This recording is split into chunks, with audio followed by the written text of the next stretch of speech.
Good morning, all you waiting wonders for the film and TV reviews. We have watched some films, we've watched some iconic TV series. So we'll be talking about them. I've got the wonderful J.K. Kismet on. He's with me right now. I'm going to bring a right on anyway because it's no use. I've got to look for this dot thing, this little arrow. I haven't a clue where it is. Let's see, it's over there. So you've got monitors everywhere. I've got it. Got you. And there's JK. Hiya, JK. Hi, bro. Hope you're well. Oh, yeah, I'm okay. How are you? Yeah, I'm great. I'm fine, thanks. Good to see What? you laughing. What did you think last night?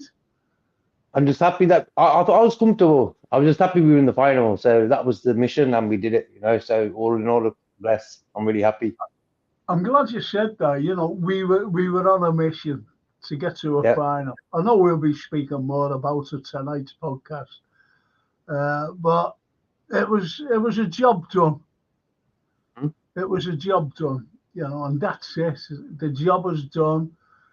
But at Wembley, the fans will be made up, the lads who will be Mhm. going, and the girls who will be going down there. So it's happy days for them. It's happy days for you. It's happy days for me, and it's happy days for everybody associated. That's it.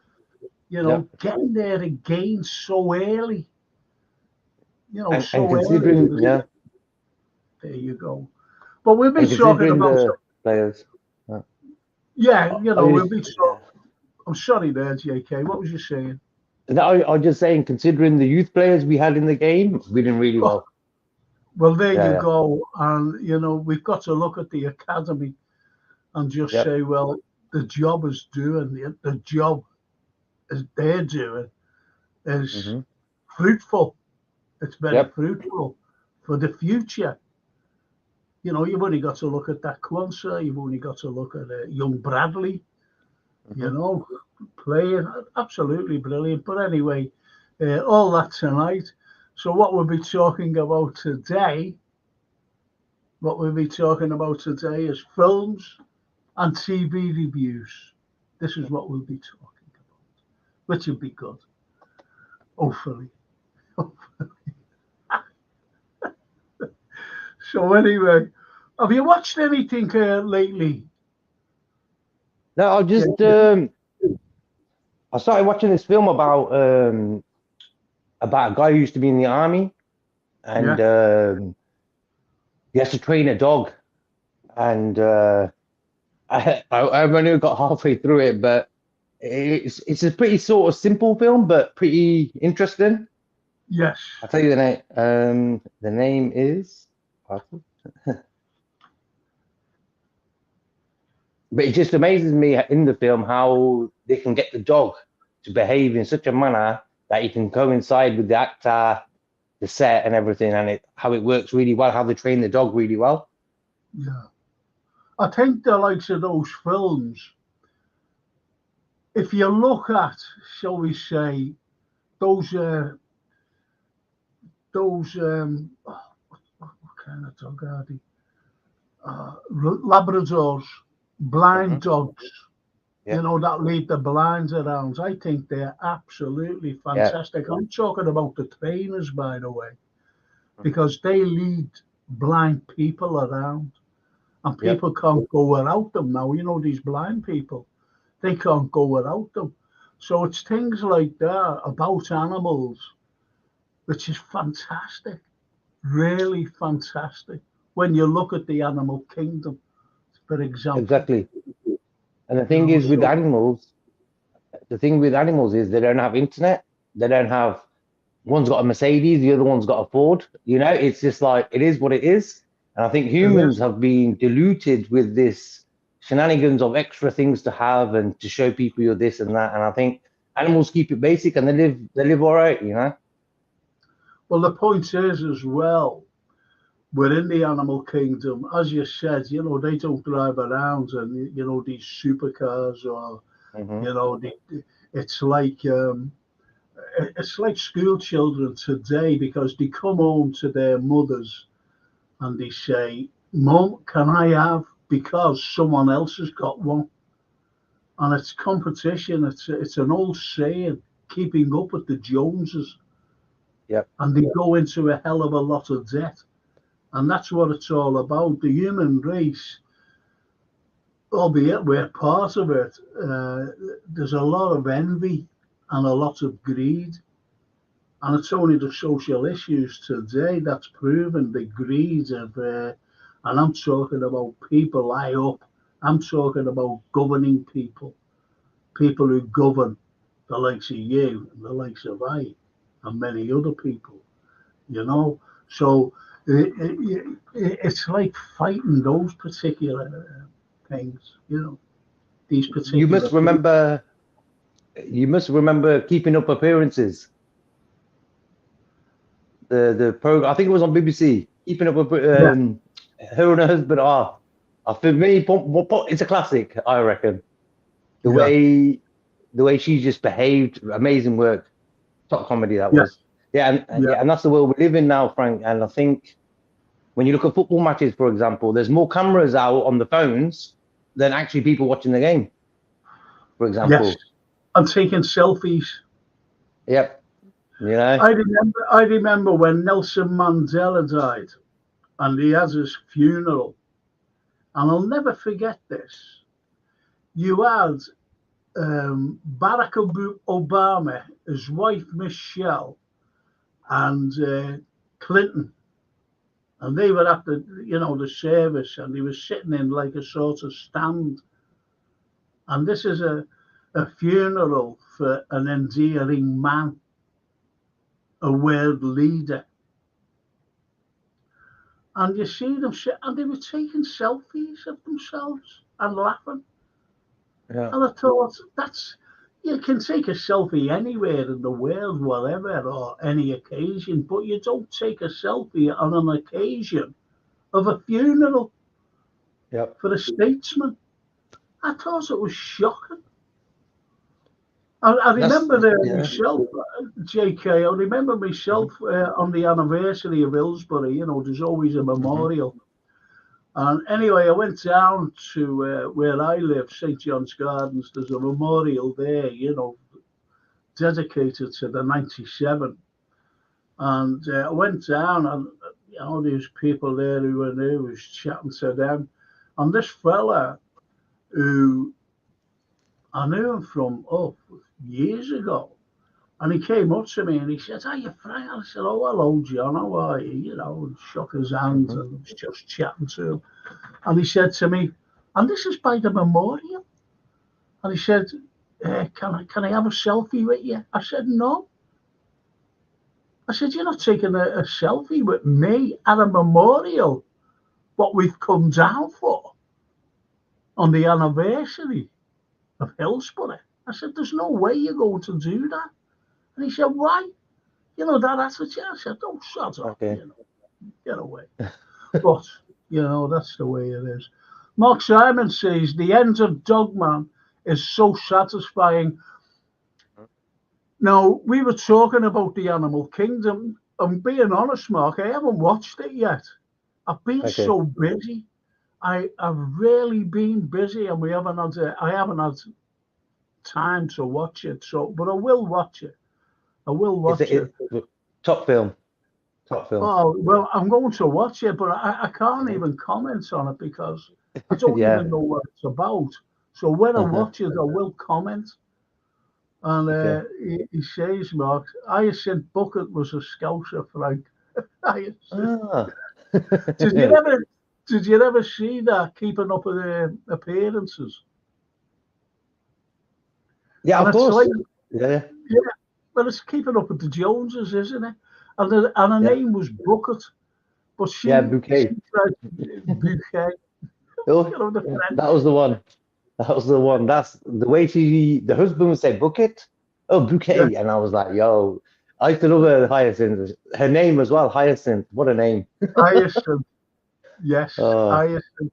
And Jeffrey Hughes is in it. Another Scouser, by the way. Jeffrey Hughes, great actor. He's since passed. And The big guy? he says, well, if it's Mrs. Bucket, and she went, bouquet, really annoyed, bouquet, he says, well, all right, Mrs. Bucket. But it's that time. I'll tell you what I did watch, and I think I mentioned this, and this is for people who haven't seen or never seen what I was talking or heard what I was talking about, and that was Napoleon. And I've said Mm-hmm. this before, the new Napoleon with Joaquin Phoenix as Napoleon himself. He was totally miscast. Totally miscast as Napoleon. Joaquin, great actor, by the way, Oscar winner, great actor. But anybody, if they're miscast, they look terrible in it. And I think it spoiled the film as well, to be honest. And it was all about his love affair. That's what it was all about, And he's the other man. I'm very Ridley Scott is a great director. He's Yeah. great films. From Alien right up to absolutely brilliant films, and even the JFK assassination. He did all this. He's unbelievable. But what he had, I don't know where he got this bloody storyline from, and he had Napoleon as a meek fella who was dominated by Josephine, and he Mm-hmm. wasn't,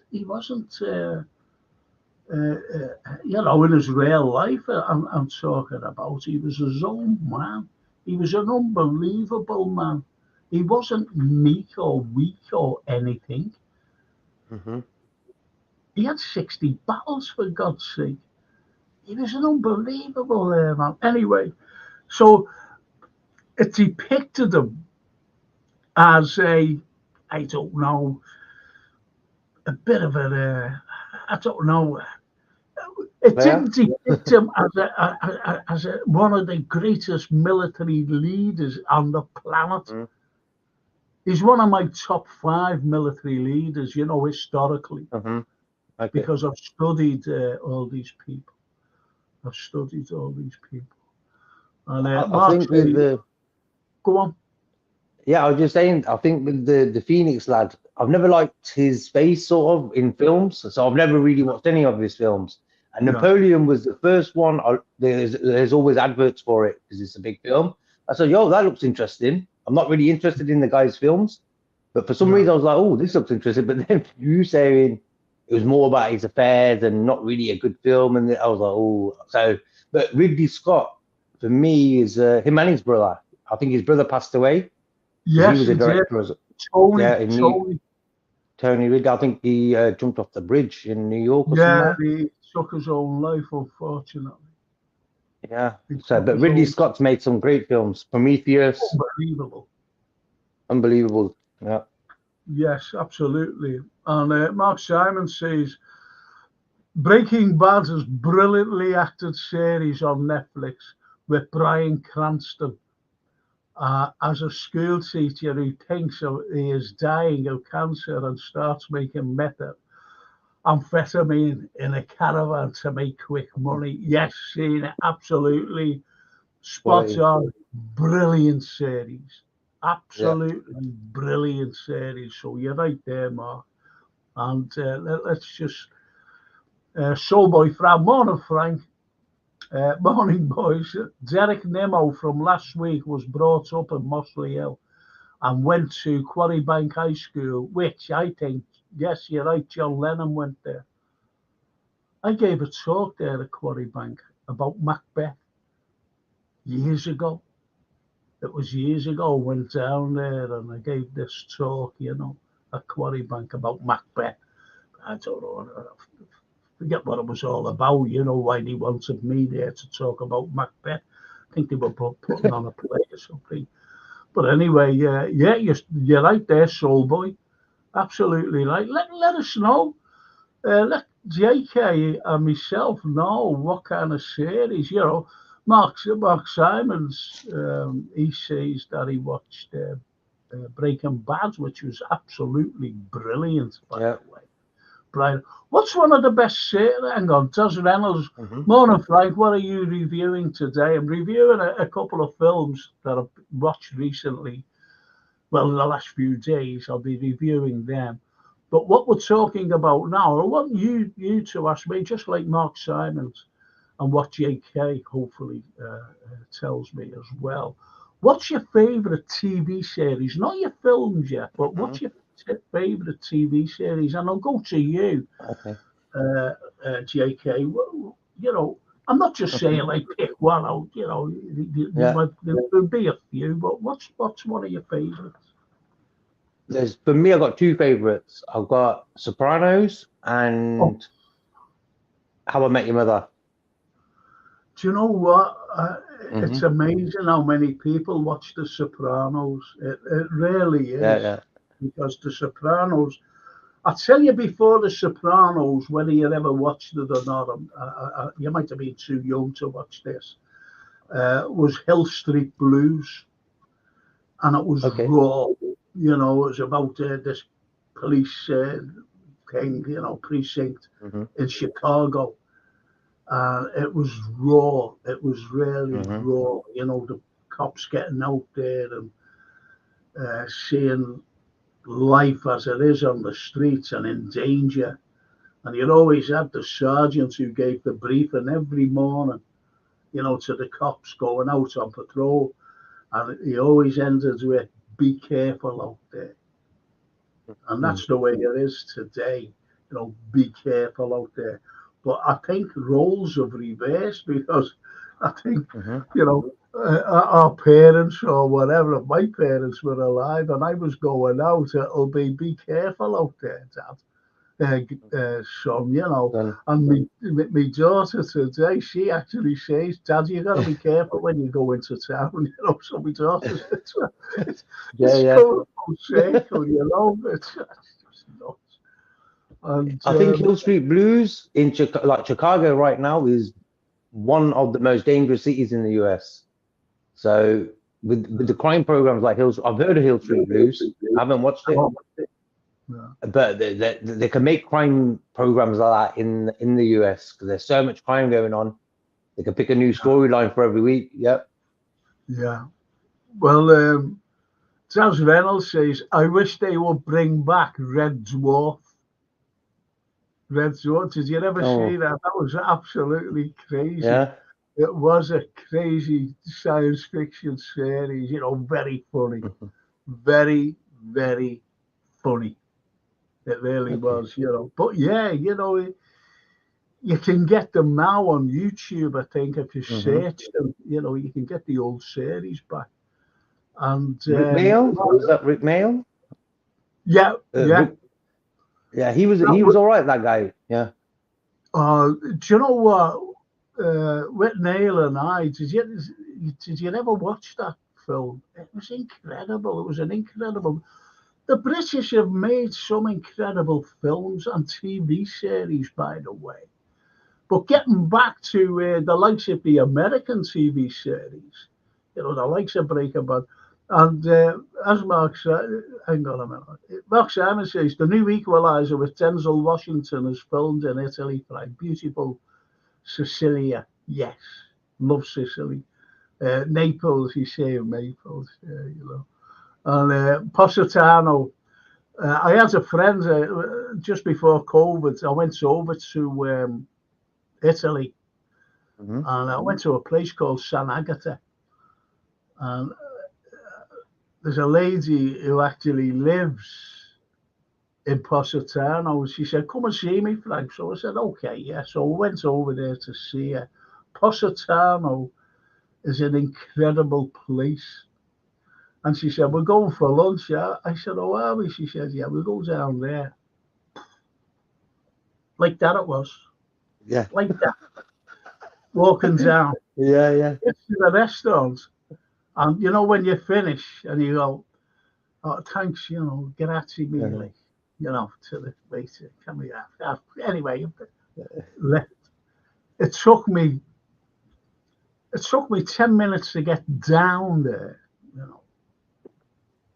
And I missed the bus going back because it took me hours to get up. It was so steep. So it's okay if you're young, you know, to go to beauty, absolutely beautiful place. But it's no use for us, to be honest. Unless you're a marathon runner, you know, where you can actually, you know, all this fat or a fell runner or whatever, you know, you can run up and down mountains. Not for me. I remember the one time I was in Switzerland and we went for a walk and there was this hill. It was like walking up a wall. That's how I've never walked up a steeper hill in my whole life. So on the journey up that hill, first time, I would say I was stopped twice. But within a month, I was running up that hill because I walked it every day. Yeah. So I think if you train it, then after a while you think, wow, I couldn't believe it. First time I did it, and now when I'm running up it, you know, amazing. Yes. And I think England is very flat. England hasn't really got the steepy hills, and it's a bit boring in that way. Where when you go to Germany, South Germany, Switzerland, Italy, it's amazing. Yes. I would guess who's coming now. Yeah. I would guess who's been sat on the wrong link for the last 35 minutes, sitting there gawping at the bloody screen with the wrong link.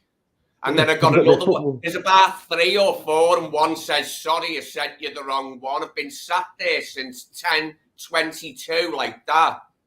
I was just about to phone you, Frank, but I couldn't find your phone number. I would have had to go onto Facebook because I've got it here by me, but I've moved my room around lately. So I've been sat there for over half an hour, gawping at the screen, wondering where you are.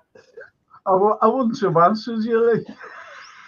I know, yeah, I know. But it's a good job I didn't find your phone number, isn't it? Over half an hour I sat there, gawping at the bloody screen, and then I looked up and it said, ended 233 something, and I was like, Back to the Future.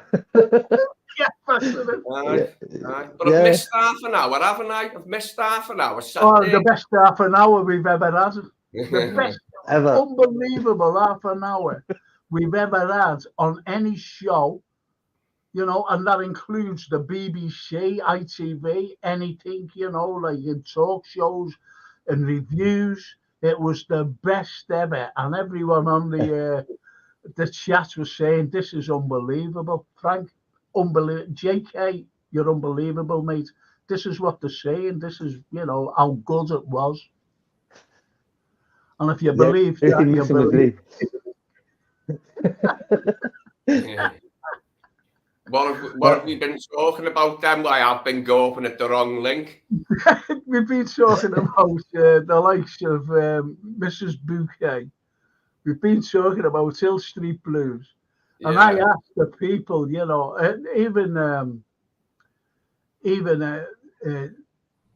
Soulboy France said about Derek Nimmo coming from Liverpool. You know, he was brought up in Mossley Hill. He went to Quarrybank School and, you know, things like that. That's what we've been talking about. That shocked me. Derek Nimmo's a Scouser. No way, mate. No way. Derek Nimmo's a Scouser. I know about Pat Rutledge. There's 2 Rutledges about my dad's age who drink in my local high street, and they both claim to be related to Pat Rutledge. I don't know if either of them's telling the truth, like, but they're not related, these 2. But they both But when you go back, you know, I'm being honest here, when you go back and you're talking about film stars, you have a look at, you know, you go back to the 40s, the 30s, 40s, 50s. And if you go back to the 30s and 40s, you see this fresh-faced young man, tall, fantastic accent, and Oscar winner. And when they say, like, I wonder where he comes from, you say Liverpool, they go, no, and that's Rex Harrison. Yeah. Rex Harrison. I knew about Rex. Yeah, well, there you go. Mark Simon says, Hill Street Blues was in New York. Thank you. I said Chicago, didn't I? But yeah. I used to love that when I was about 10, my mum and stepdad used to watch it religiously, and I loved it. I loved the character Renko. Remember, he shot a little kid by accident. The kid has a toy gun, and the shadow on the wall, the shadow looked like a bigger person with a gun, and he shot the kid with the toy gun. Oh, it was a terrible storyline, but it was heart-rending. Paul Renko was crushed by it, weren't he? Yes. Now I'm going to ask you these. I'm just going to. I'm going to talk about this in a moment by Soulboy Fran, okay? But I just want to get these couple of comments below this, which is this. I, Frank Vase of Flowers, LFC, an unknown man, which is the invisible man, which is JK.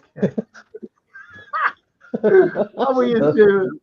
Liverpool in the final versus Chelsea. Many thanks, says Richard Hutchinson.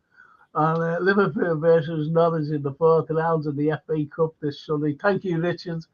Yes, JK and myself, when the show started, we congratulated Liverpool. And I said, the likes of JK and myself, Daryl Merry, and they will be talking all about the match last night on tonight on the podcast at 8 o'clock. That right, Lee? Sure will. And I'll be on the right link. I won't miss the first half an hour. Bloody hell. I can't believe I sat there that long, but you were late last time, Frank, and I had to phone. Oh, yeah, look, I knew that had come in along the line. Sorry, no, I'm not having a go. I was thinking, shall I phone him? Because you were only 10, 15 minutes late, and I thought he was 5 minutes late last time. So I sat there till about 22, and I went, this ain't happening here. What can I do about it? Couldn't find your phone number, and I thought, let's look at the link again. And I could see there were about 3 different ones for today. I've got to get this fella. Albie Donnelly. He was in a band. He still is. He's got it, and they live in Germany now. Supercharged. I used to go and watch them. And Albie's become a friend years later. He was on my show. He was sitting on my show one night, And I said, would you like a cup of tea? And he went, have you got anything stronger? And I had all these beers, and even for that kid. I said, I've got a beer here. Would you like one? He said, yeah. He drank a lot. When he said, I'm going into town now for a bevy. Brilliant, lads. Anyway, he says, I could have been big enough film star, but they couldn't find bolts big enough for my neck to do that. Frankenstein. Oh, what a great sax player, by the way. Great sax player. That's what he does, and sings as well, obviously. In his band. He lives in Germany now. Do you know who invented the sax, Frank? Sorry? Do you know who invented the saxophone? Who? Adolf Sax, a Belgian. So it's named after him. His name was Adolf Sax. So they called it saxophone. He was Belgian. Yeah, Belgian. Yeah. I didn't know that. Well, obviously, the likes of Albie would know that, but I haven't a clue, to be honest. I'm useless out there. My granddad had a barrel organ, Italian. Used to do that, And what had happened was he had a monkey, and he went down a pier head, and he had the monkey, taking off the hat, dancing around and going up with the little hat and getting money off the people. And this day, the little monkey, my granddad's little monkey, and his dad, a thing, he used to have a thing around the neck, so it wouldn't run away or whatever. And he took it off. He took it off the lead. So he was running around collecting the money, and it jumped over the rail at the pier head and went right down into the water, drowned. That's sad or what? Yeah. Yeah, man. Yeah, and my Really? granddad was so heartbroken because he had this monkey for a while, Minky. Reminds me of Caruso when he's sitting. He comes outside a bank and there's a blind man playing a musical instrument, and he's got this monkey. But anyway, he F's it up, and they were robbing the bank. And when he gets to Dayfris, and Dayfris said, why is it? It was the bank was being. He said it was the minky. He said it was the what? He said it was the minky, the blind man with the minky. Yeah. What's the minky? The blind man with the minky. Oh, so Brilliant, funny. that was. Oh, unbelievable. And the parrot where he had the Hoover, swine. Unbelievable. But anyway, getting back to the barrel organ and my granddad's and the little minky, I made that up. It could be a little television series, couldn't it? To be, to get used to this minky, doing all that, and then getting killed at the end, as everyone crying. So anyway, that was a made-up story. Anyway, Yeah, but saying that story, when a human trains an animal to be part of his entourage or his show or whatever it is, they have a connection there. So when they do pass, they get hurt really bad because of that connection they've made. To see that change in that animal to become something that they wanted to become, it's amazing. Yeah. It is amazing. But you know what gets me? And this happens in Turkey, by the way. The bears, they capture bears, the Turks. Yeah. And they make them drink, and they've got these rings through the nose, and they pull them, and it's excruciating pain. It is. To the bear, to the poor animal. I'm afraid they're not that into animal rights in a lot of countries in that area. Yeah. That's the way it is. Jason's just sent me a message. He said, Brian Fennell's coming on for a bit tonight, which would be great, boys, because Brian is, that's fantastic. I remember the Cuckoo Waltz with Lewis Collins. I remember the music at the beginning. It was like a sort of like little like waltzy farts of a waltz at the beginning. Something like that. Yeah. I watched the thing on YouTube recently about Lewis Collins coming from Birkenhead. And there was loads of commentary, so I was just having a laugh with people saying how much he remembers them and that. Because I remember when I was about 7, my stepnan got me a professional's toy kit, and it has a plastic black gun, a plastic camera. It was rubbish. It was a rubbish kit, but I was made up with it. We got it in town at some warehouse when you just get into town from the north end on the bus. And it had an ID, a fake ID, saying that I worked for CI5, and I thought it was Boss. But it was dead. Go on. Well, the Soul Boy really plays. Remember Lewis Collins from Liverpool? First one I remember with him was in the Cuckoo Waltz. He was brilliant in that, by the way. Where his mate sat in a deck chair in the living room. Yes, he was brilliant in that. Now, the point is with Lewis Collins is I used to see him more or less every week because he was in a band called the Mojos, and he was the drummer. He was the drummer.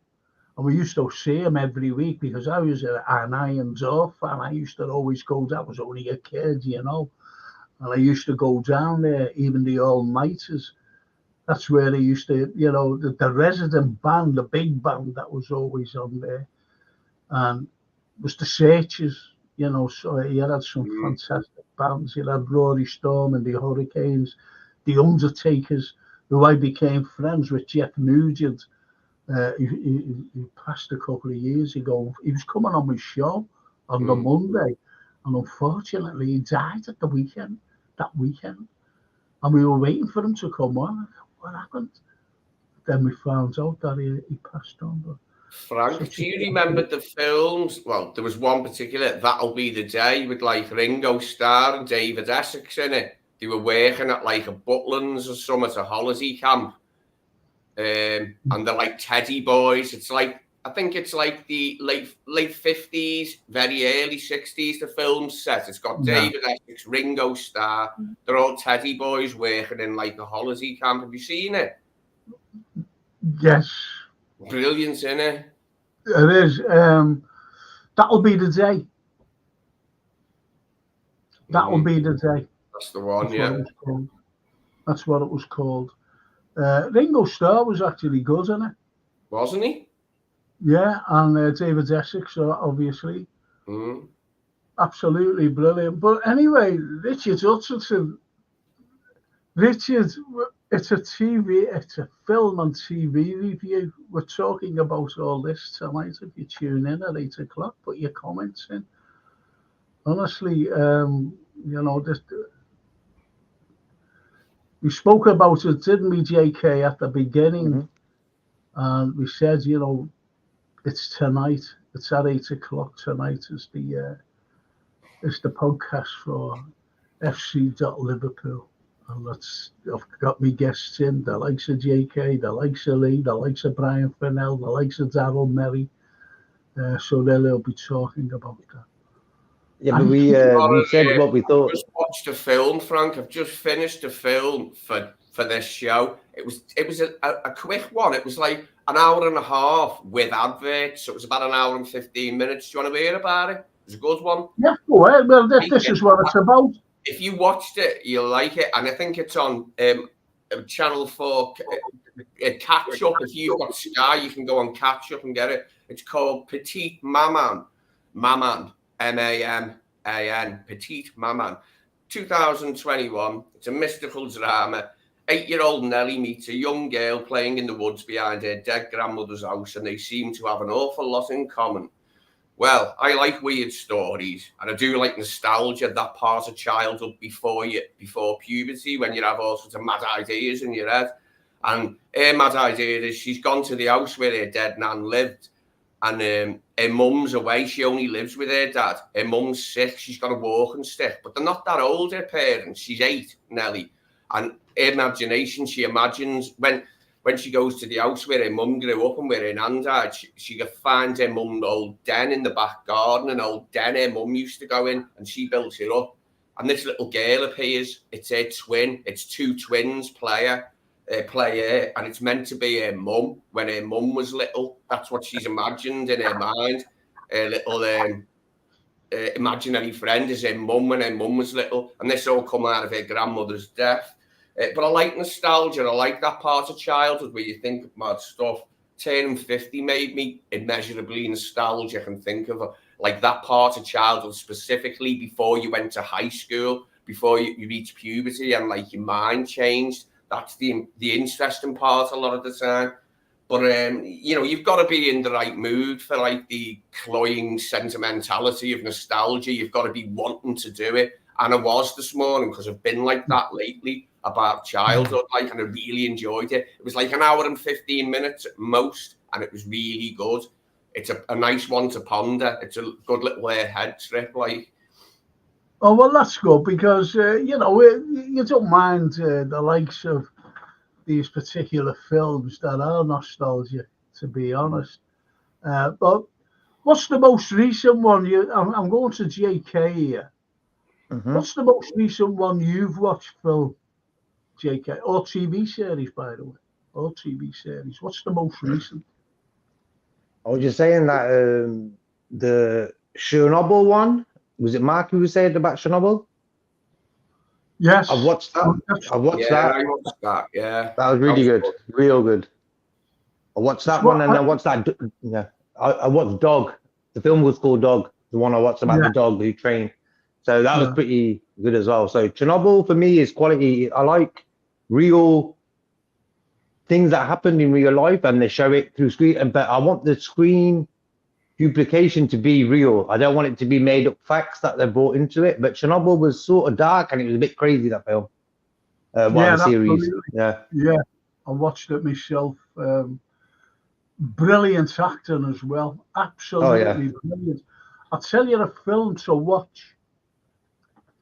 And it's a true story, and there's no punches pulled on this film, and it's brilliantly acted, brilliantly. And it's called Kursk, and it's about a nuclear submarine and what has happened to the Kursk. Absolutely brilliant. And it was like during the Cold War period. It was, the Cold War period, and Colin Firth was in it, and he was a British naval person. Yeah. And he said, we can send a diving bell down. But you could see, he meant well, or you're supposed to think that he meant well, because I'm totally against their spin and propaganda, right? So I said to myself, you've got to look more deeply into why the British want to go down to this nuclear sub to try and save people. But is it to get more information about this particular nuclear sub? So that was my thinking. And then you've got the suspicions of the Soviets, their government and their particular naval people, because don't forget, this is at the peak of the They're very suspicious, weren't they, the Soviets? But they had to be. They had to be for the there's no one more. There's a reason for it. Oh, of course, the Americans and the British were terrible for it. They really were, So that's why there was a Cold War. There was suspicion on both sides, and you wouldn't trust both sides. But it was about the Kursk itself and the accident aboard it, and it's brilliant. Absolutely brilliant. So I want to see it, mate. Want to see it. So it's just called Kursk. That's all it's called. Not the Kursk, it's just called Kursk. Kursk, Kursk. And it was named after the Battle of the Kursk, in the Second World War. Massive tank battle. That. Well, there you go. And so it's named after that, but you want to watch it. It gives you a few characters, what they were going to. You see this fella, he's on board. I think he's one of the officers, and he's living in one of these typical, whether it's typical Soviet block, council block, whatever, tiny little place, and dank and dreary. He's got a wife. In that Chernobyl thing, a lot of them lived in that type of housing. It looked like where I grew up. It looked a bit like the Masonettes where I grew up, because they were damp inside, but they were only too high. Our Masonettes, ours was on top of another one, so it was only 30 feet up in the air or something. I don't know. Well, do you want me to give you a little bit? Do you want me to give you a little bit of history, by the way? And it's not trivia. It's not trivia. The very first purpose-built Borough Goal, because don't forget they used to have dungeons down there to keep prisoners, and whatever, in these castles and 45 places. But the very first purpose-built prison was here in Liverpool. It was here in Liverpool, so they built it, and you had the likes of that's the one in Kirkdale. Yes. Now, you had the likes of Tsar Nicholas the First. Was it the first or the second? No, the first. I don't know whether it was the first or the second. And he came to Liverpool, and he was showing all around, and he went to this prison, and he went, I'll have some of that. And he gets back to Moscow, and he says to his architects, build a prison based on that. So the architects came over to Liverpool and had a look at this particular building, and that was it. That was it. And so they built, I forget the bloody name of it, where Rudolph S was. Where was Rudolph S held? I can't think. Bloody hell. Hess But was anyway, that Auschwitz. Oh, no, Scotland won he Hess. He landed in Scotland or something in a plane, didn't he? yeah, but when he was put on trial, the Russians and the British. Nuremberg. No, that was the trials at Nuremberg. This was a very special prison. It'll come to me. Yeah, that prison in Kirkjail featured in that Gangs of Liverpool book by Michael McElwee. It was talking about that prison in Kirkjail being a bit notorious and that. Oh, absolutely. Well, the likes of what happens in, I don't know whether it mentions it in that book, but you know, when kids were playing, you're only going back to the bloody 60s and the 70s when it became a school. You know, there was a school there. And, you know, when the kids were playing out in the playgrounds, you like this, JK, when the kids were playing out or even coming in, when you were a school child and you were walking to school, what did you always hear to worry along? Any idea? Parents telling the kids to hurry up. Yeah. Well, you heard the bell, the school bell. Yeah. Right? You heard that. And when you're playing out in the, you know, in the school, you have playtime.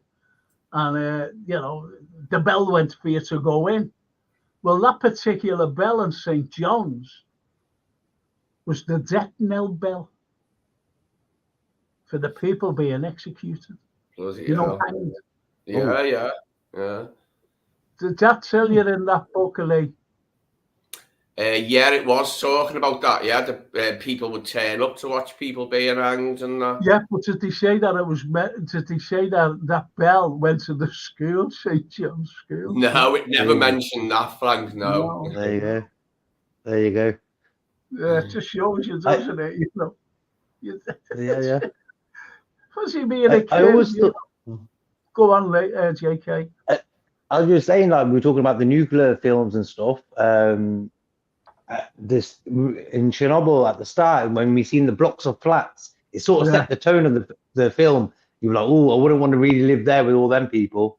And then and it just sort of put the like a grey feeling over the episode, what's going to happen. And I always said, what is nuclear? For me, it's new and everything's clear after when they've used it for nuclear. So why do they call it nuclear?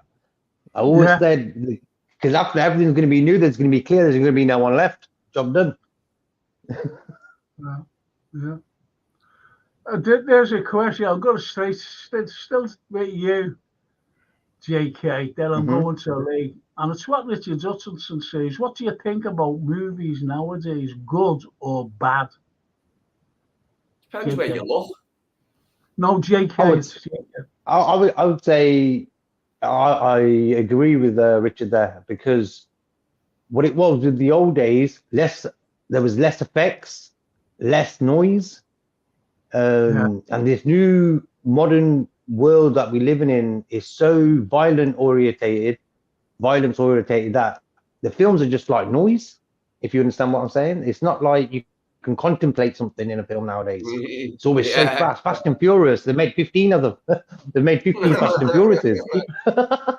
One was enough. You know, so one was enough to know what was happening. Did we need 14 more? We're gonna rob some more. I've never watched them, bro. Yeah. Well, I was watching. So I agree. Well, I was watching that Back to the. No, it wasn't Back to the Future. It was something else.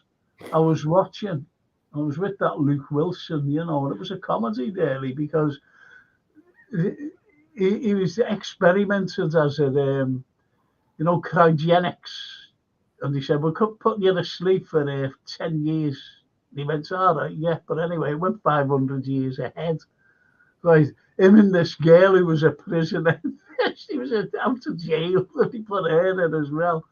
And they woke up 500 years later. And they were looking around, just looking around, and they looked at a cinema, and it had Back to the Future, you know, 3032, you know, 3032, you know, if you know what I mean. The franchise, so never mind. Lee's looking at me, so I've got 2 bloody heads.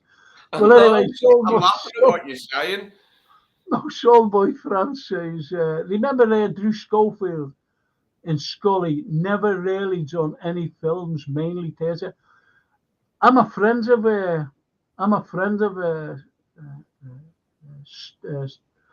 Drew Schofield.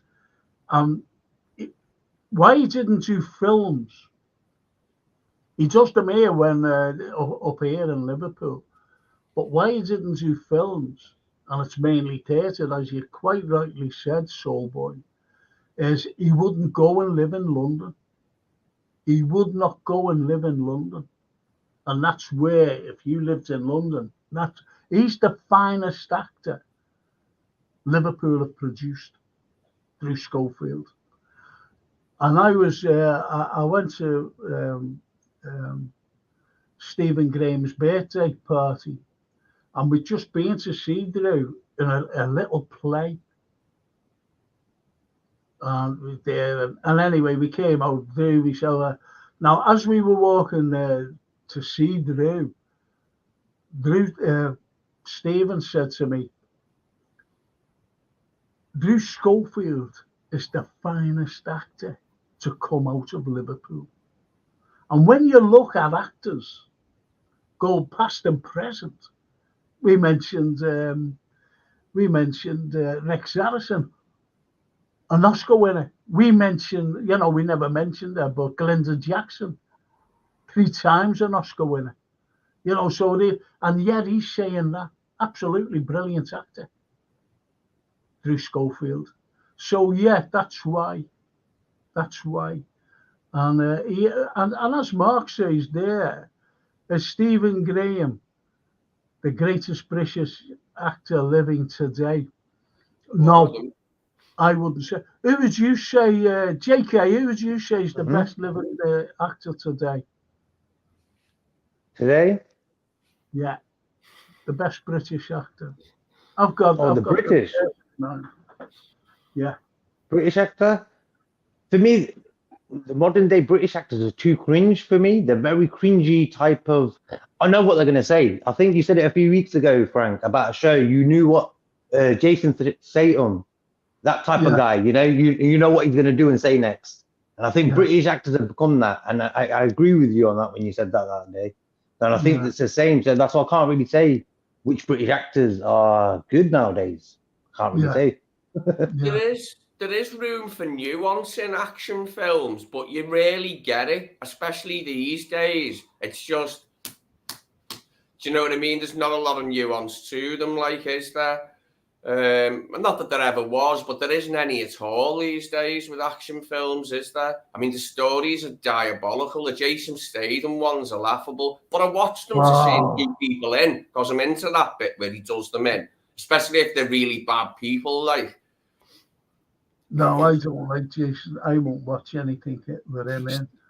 I'll tell you who proved to be a great actor to me. I watched the film, and I recommend this film to everyone, including you, JK. And it's called The Courier, and it's a true story. Okay. It's a true story, and it's about the establishment. One of the establishments was friends with an old school chum of his, right? One of the establishment in intelligence in the MI6. And they said, we really need to get someone into Moscow, And so anyway, he coerced this fella, you see, and he went, oh, hello, how are you? Oh, great. He said, would you mind bringing something over, to Moscow for us? And he went, yeah, sure, no problem. Totally unaware of what he was bringing over. And anyway, he was caught. It was called The Courier. And it's the best, one of the best pieces of acting I've seen. Remember this fella lost weight as well through it, because he wanted it to, he wanted to show what really happened to this man while he was incarcerated, right, in the Soviet Union. And that was Benedict Cumberbatch. Absolutely stunning. He should have got an Oscar. I like him. Yeah. Can I recommend his series, Patrick Melrose, if anyone hasn't seen it? I haven't seen it. He's really posh, got loads of money, he's dead clever, but he's an alcoholic and a drug addict because his father, I think his father sexually abused him when he was a kid. His father in it is Hugo Weaving, you know who he is, don't you? Lord Elrond. Hugo Weaving, yeah. Things, yeah. And Mr. Smith from The Matrix, he's his dad, but I think he sexually abused him when he was a kid. Very clever, very witty, very acerbic, but he's an alcoholic and a junkie. And he's trying to keep it together, but failing. Good series, good acting, good series, good writing. Yeah, well, that's what you need. It's like we were talking about Spandau Ballet. Spandau Prisoner, sorry there, man. Spandau Ballet. What did you swear for? You tell people off for swearing, and you just said Spandau Ballet in front of everybody in a loud voice. I'm being told off by Lee. I bloody hate that band. Weren't they just the worst? And Culture Club. Culture Club. Awful. Absolutely dreadful. Duran. Dreadful. But anyway. Bloodless, soulless. So it's Spandau. Thanks, Mark. Thanks. It just went on my mind, to be honest. Anyway, Spandau's an area in Berlin. Spandau. Yeah. Well, anyway. It's like an area, yeah. Yeah. Well, anyway. Hello, everyone, says Lad and Dad. What are you currently watching at the moment? Me and my missus are watching the BBC show called The Traitor. It's really good, like a game show.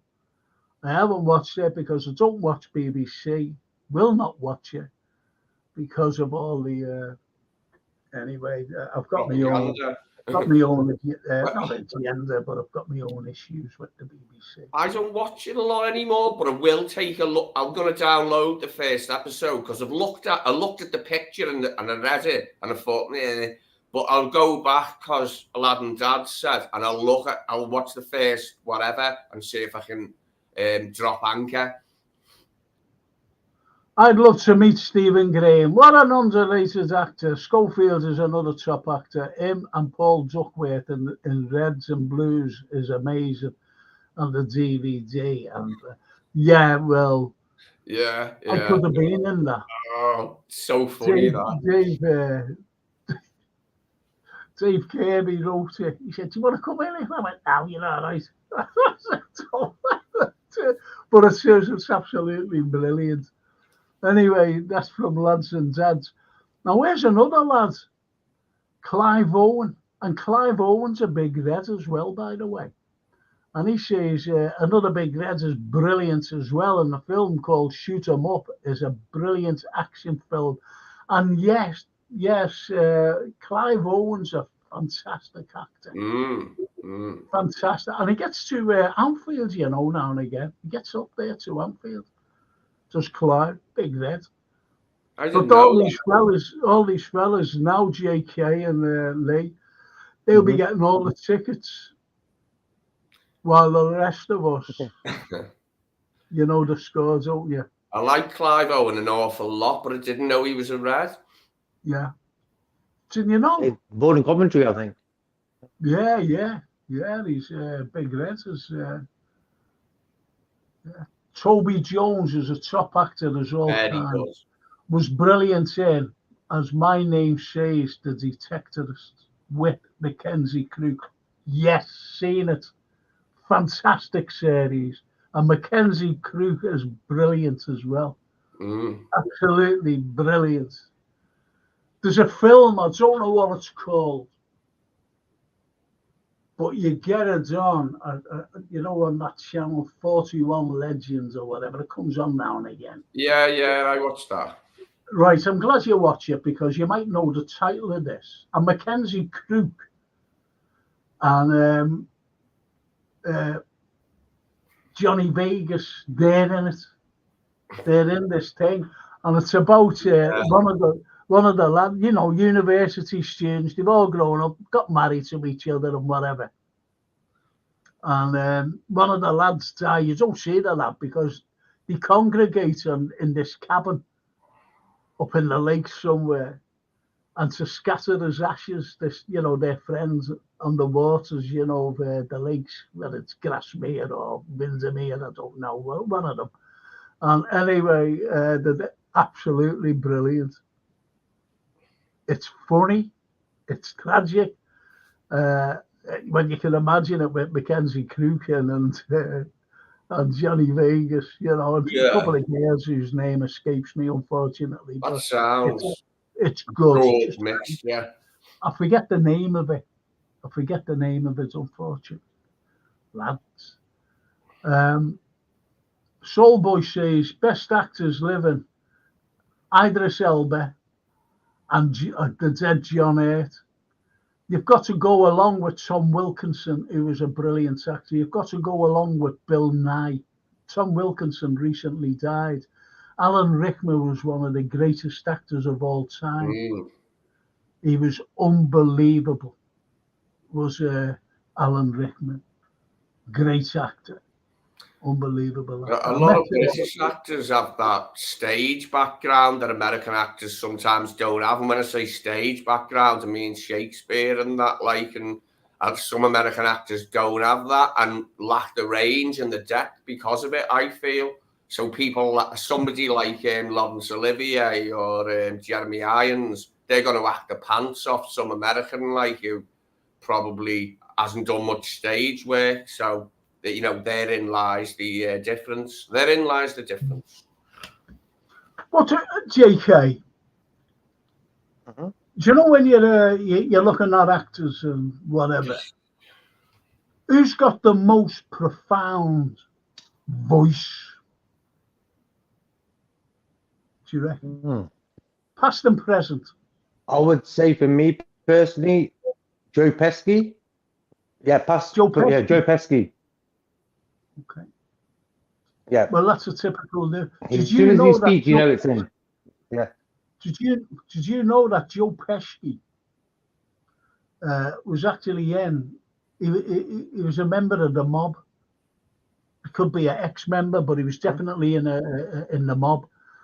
And Tony Sirico, out of The Sopranos, was also in the mob. The difference with Joe Pesci was they used to dress him up in a suit with like sticky stuff on the back and throw him at the wall when they were drunk. You know, like that dwarf tossing. They did, honestly. And that's why he was so angry when he was an actor later. He used to get tossed at the wall and he'd stick to it when all the others were drunk. Was he a right tosser then?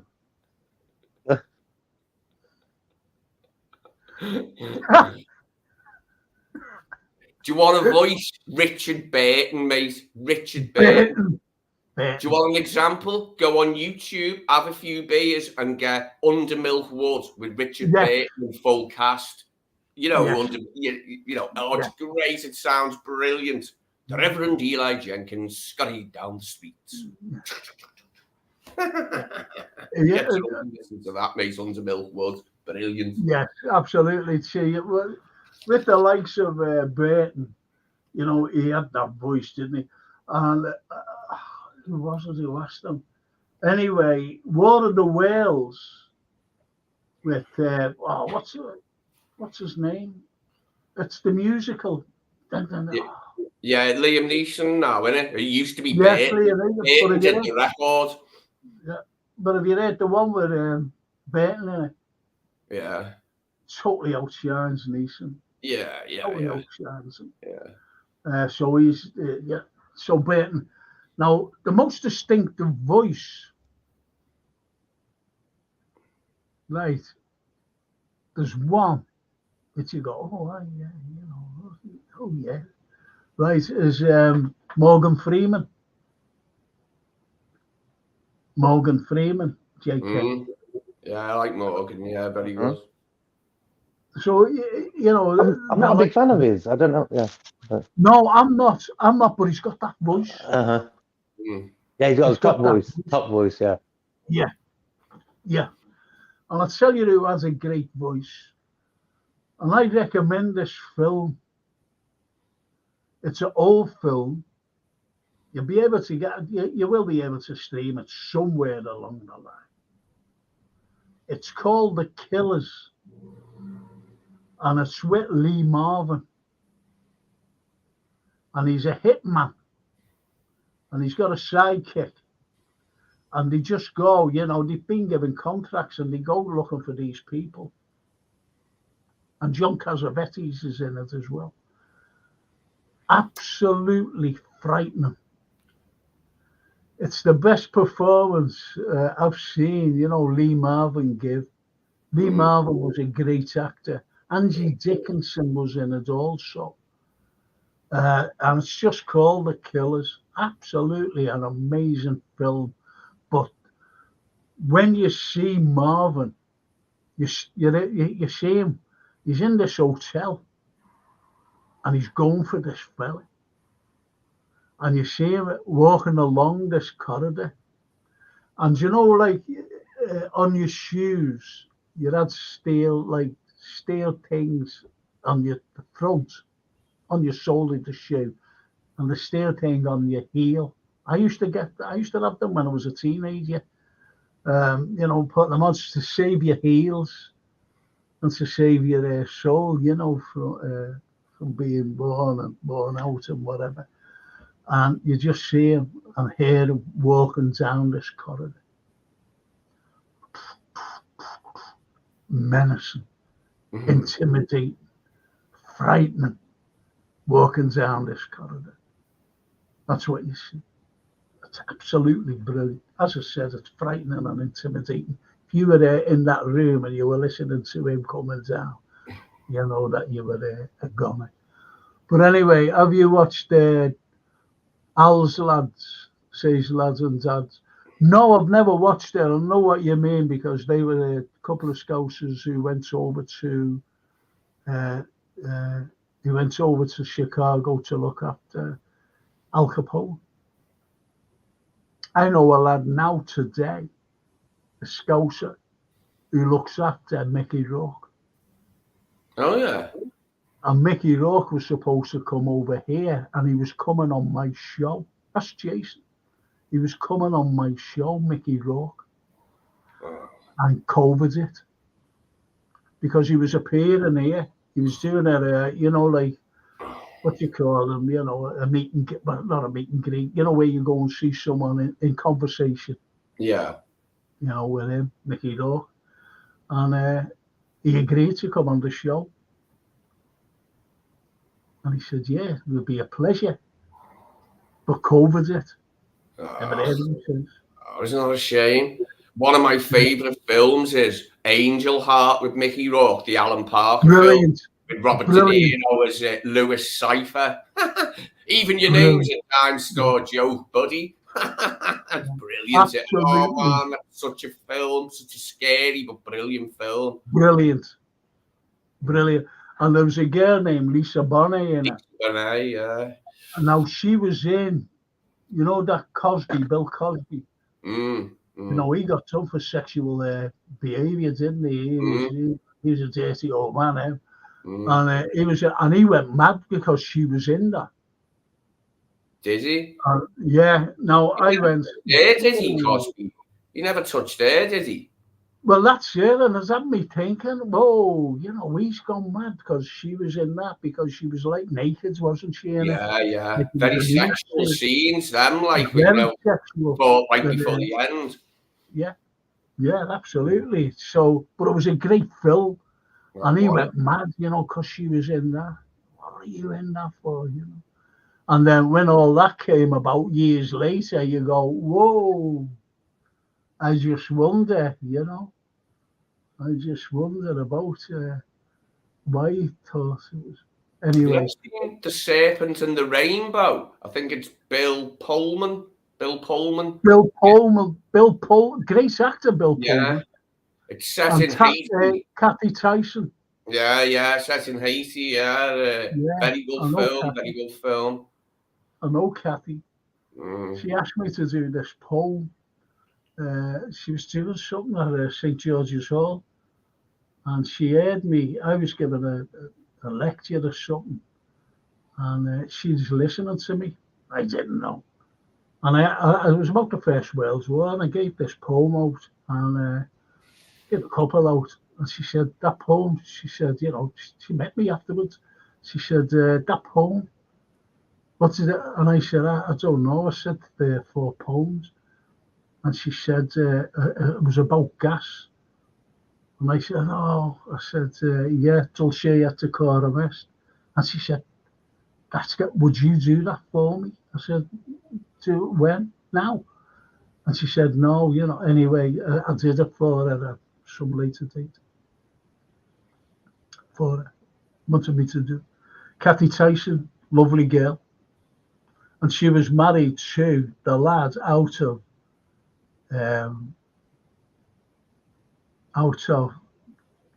Red Dwarf. Did you know that? The which lad? Craig. Craig, yeah. Craig. Didn't know she was married to Craig. Never knew that. Yeah. Well, they are both Scousers. Yeah. Married to her. Soulboy France says, hold on. Mark Simon, the best period series I've seen in modern times is The Nick, with Clive Owen, an opiate-ridden surgeon in the 1800s New York, about the pioneering techniques in surgery. Brilliant. Never heard of it.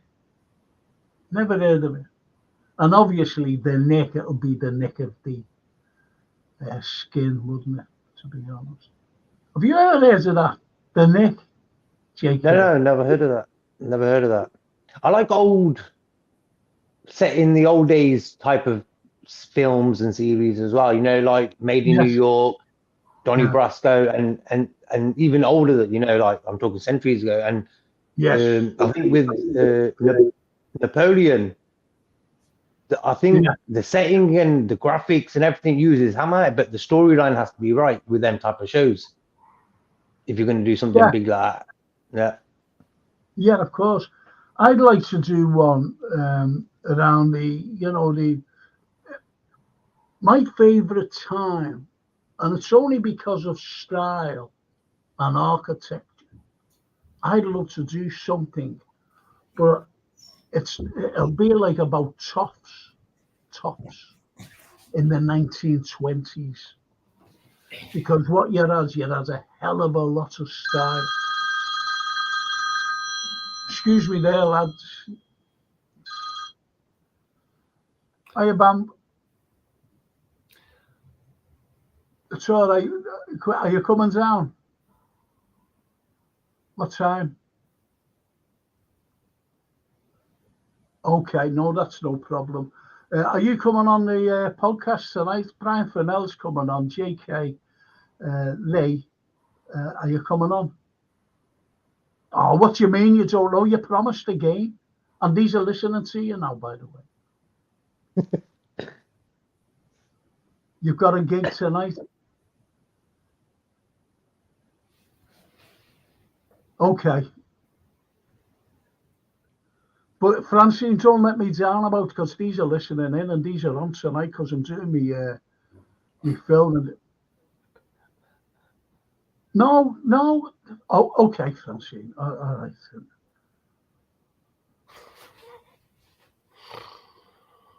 All right. That'll be great. Okay. Dennis Paparak's just come on and he's... yeah, of course. Yeah. See you later.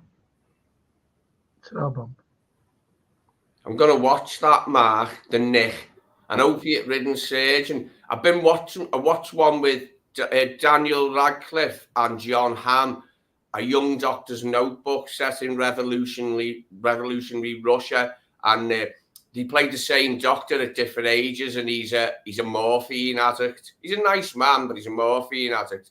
And it's in the communist, the revolution, the uprising, the beginnings of communism.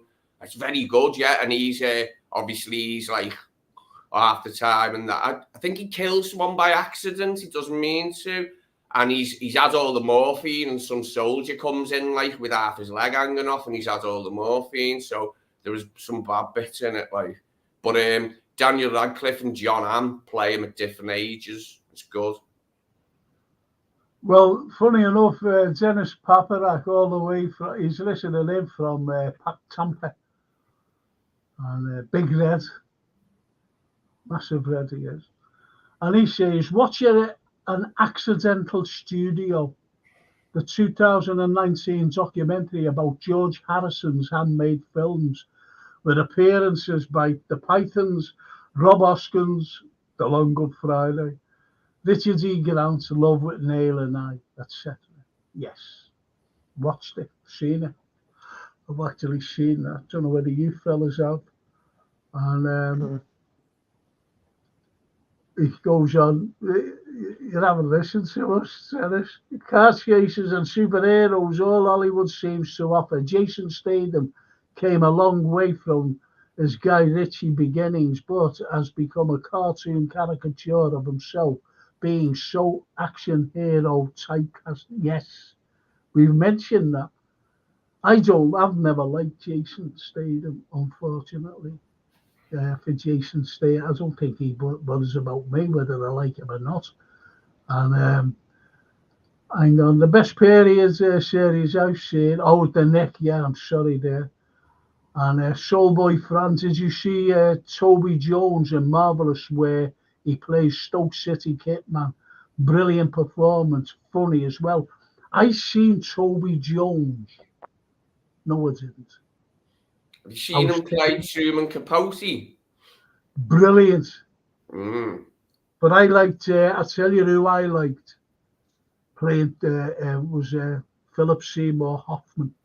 Ah, yeah. Capote, he was unbelievable. Yeah, he did a good Capote, didn't he, Hoffman? Capote, yeah, yeah. But if you want to see a film with Toby Jones in, is The Mist, a Stephen King film. Mm. And it's one of my faves, actually. Have you ever seen The Mist, JK? No. No. Director was Frank Darabont. He's a good science fiction thing, actually. And what it is, you just see this fella, you know, he's an artist, he's a graphic designer, you know, for films, funny enough. And you see him painting, you know, for this studio. You just see an image of Clint Eastwood, you know, in that, what you call it, caftans are. It is weird, yeah. The cigar, and the cigar, you know, so it's like a fistful of dollars or something like that. So you see him like that, and he's painting this big thing, and a storm hits. So they go down into the cellar, into their basement, you know, in America. Then they come up, and everything's, you know, terrible, you know, terrible state. And they're looking, because they live on the lake. And what you never see on a lake is mist. And his wife and young son, you know, are standing there. And his wife says, is that fog? And he says, no, that's mist. And she says, you don't see mist on a lake. And he said, you're right, you don't. So that was just left like that, you see. Yeah. Watch it. Sounds great, right? That sounds really, really good, that. Watch it. The Mist. JK, watch it. Yeah, I will. Okay. Seen a good one with Philip Seymour Hoffman called Syndoch, New York. Syndoch is a small town, I think. SYN, back in Doch, sort of spelled like that, Syndoch. signed off New York. It's part of New York State, and he's like he's an actor, but he's a broken man. His wife hates him. He's not I don't know if he's that successful an actor, but it's a good film. It's a bleak film, but it's good. Signed off New York. Well, funny enough, Mark Simons, I thought, when he said the Nick, what's the Nick? I thought it would be the first cut, especially about surgeons. Going back to the 1800s. I passed on that. Sorry, Frank. I passed on that a few months ago, but I'm going to have it because Mark said. Sorry, Frank. Yeah. No, as he says, the Nick is short for Knickerbocker the first hospital in New York. Oh, right.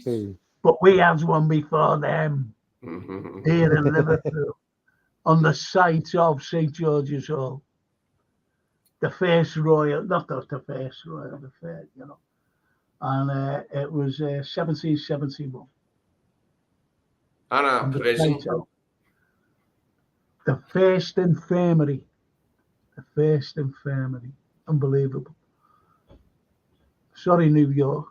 And Dennis, I said that anyway. Oh, that sounds brilliant, Dennis. I can't wait to see that as well. An Accidental Studio. I love With Nail Night. It's one of the best British films ever. No doubt about it. It's in the top 10. No doubt about it. Well, anyway, Dennis Paparak says, Frank, IPO set for May the 26th, June the 2nd. Just waiting specific gig dates, times to book flights over. Excellent. I'll definitely see you this time, Dennis. Definitely. He's in a thing called The Incurables. You know a band, JK? Mm-hmm. The Incurables. I was talking about hospitals here. So appropriate, isn't it? So apt. Yeah.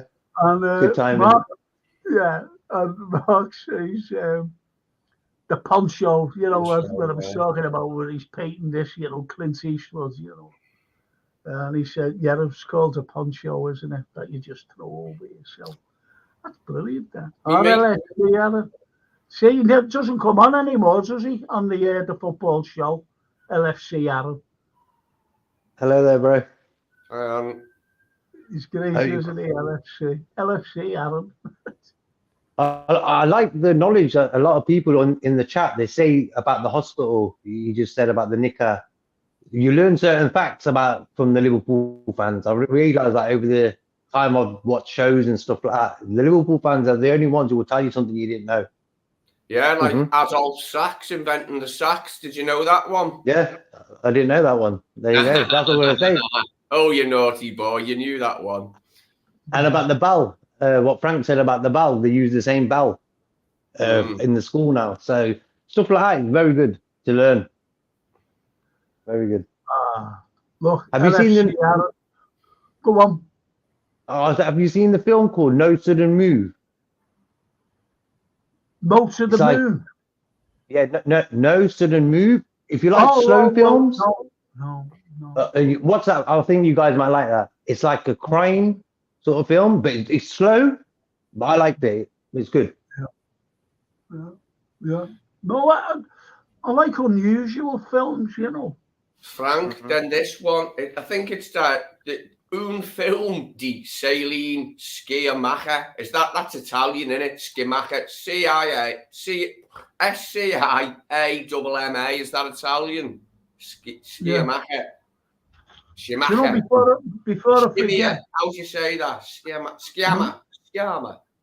Celine Sciama. That doesn't stop, does he? Sorry. No, I just wanted to say something before I forget. Keep forgetting this.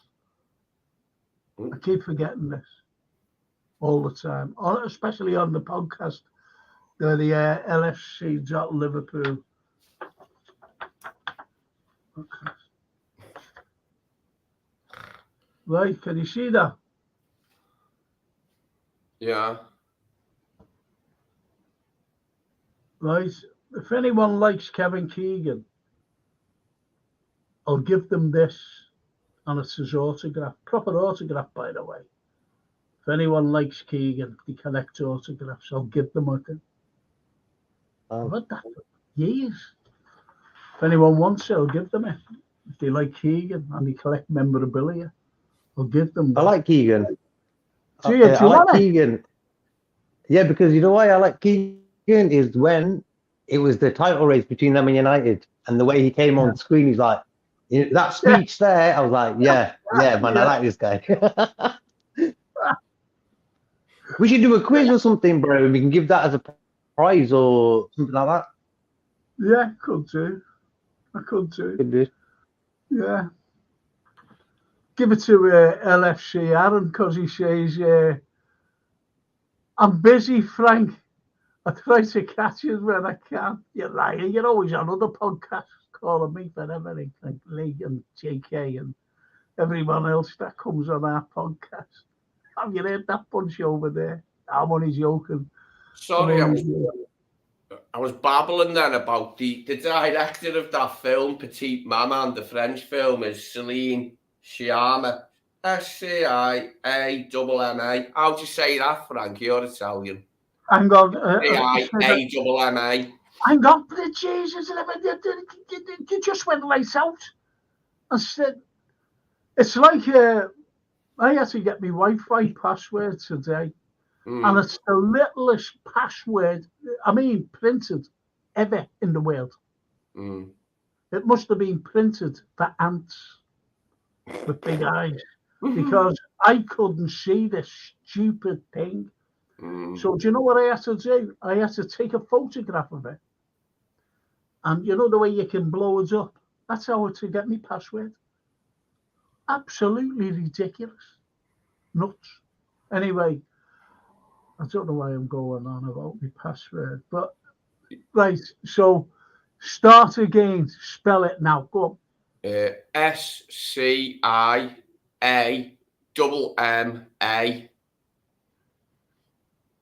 Shima. That's Shima. That's like a car. That. Sciamma. Yeah. How do you say skit in Italian when it's just SCI? Say that again. Like I say Shiva di Amo, for example. That's CI. She, you know, CI. So Shiva di Amo. She's Celine Sciamma. Good film. 10 minutes and just over an hour. A little girl, her nan dies. She meets an imaginary friend behind her dead nan's house. And it's her mum. Her imaginary friend is her mum when her mum is her age. And two little twins play the two girls. Josephine Sands and Gabrielle Sands. They play the two little 8-year-olds. Dead good. She's imagined her mum when her mum was a kid because she goes to the house where her nan died and her mum grew up. Her mum's absent. For some reason, she's sick. She's got a walking stick, but she's not old because the kid's only 8. They're about mid-30s, the parents, but you don't see the mother. You mainly just see the dad. Very good film, just over an hour. Petite Maman. You get it on Film 4 catch-up if you've got Film 4. Okay. Give it a go. It's a weird story, but a good one. Well, I want to give Dennis Paparak a mention here because he says the Incurables just released a new LP last Friday, Inside Out and Backwards, available.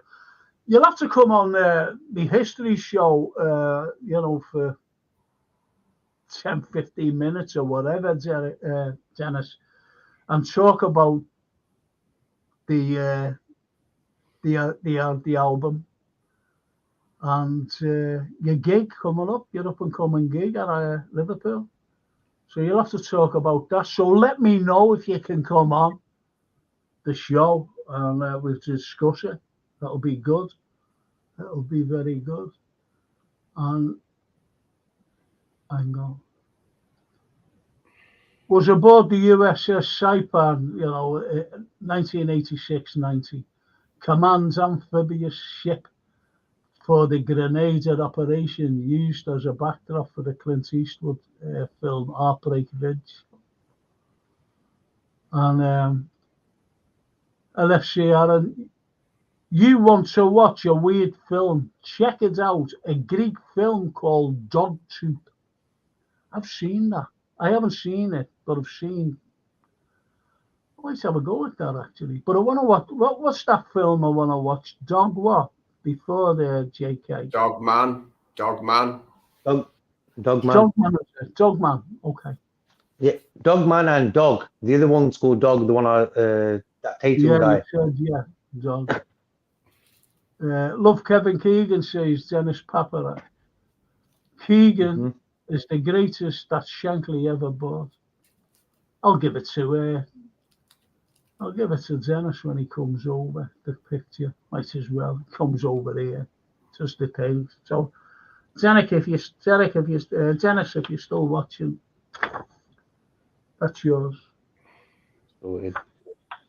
Be all right. Hi, Dennis. I've got Dennis on Facebook. He's good. He's good. Pan's Labyrinth is a good film, say LFC Aaron. Yeah. Oh yeah, he says, sounds great, mate, just let me know. That's about coming on the show, that is, JK. And Good to hear. look at this, what's going on? My top 3 best Stephen King films for me: Shawshank, Stand By Me, Salem's Lot. He made one, JK, called The Langoliers. Okay. A TV series called The Langoliers, Stephen King. And it was about... Have you ever heard of it, by the way? I've heard of Stephen King, but I'm not really into him, No, for example. Yeah, I understand that. And because Mark says, yeah, let me see. The best Stephen King movies for me: Shawshank, that's an absolutely brilliant film. Stand By Me, and Salem's Lot. Salem's Lot was with David Soul, if you remember. And Nosferatu was this. No, it wasn't.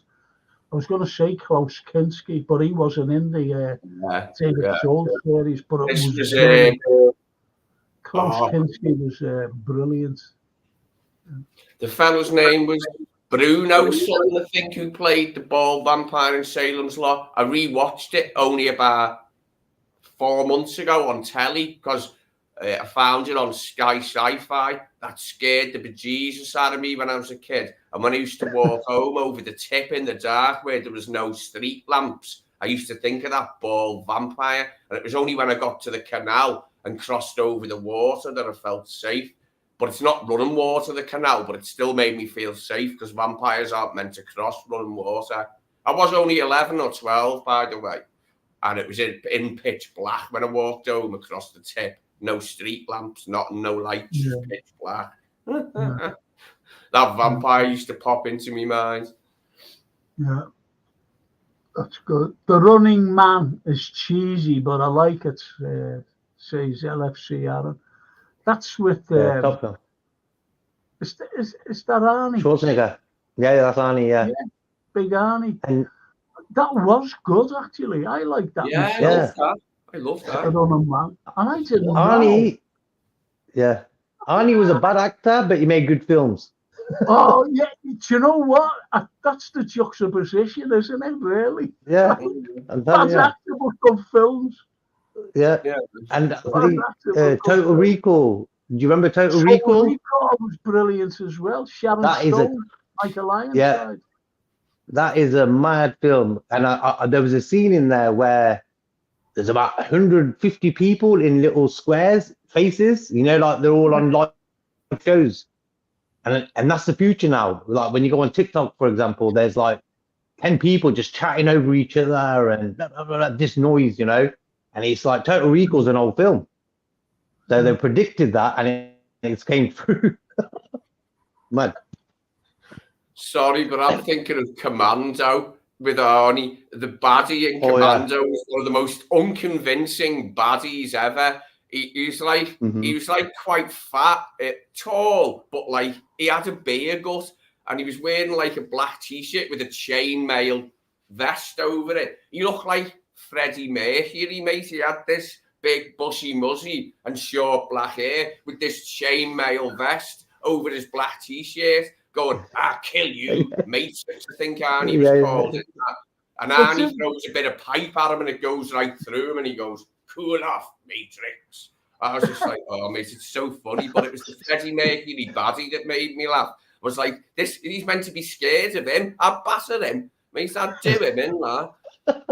Was he Matrix? Whatever he's called. He was called something stupid. He has a stupid name. You know what he said? I'd batter him.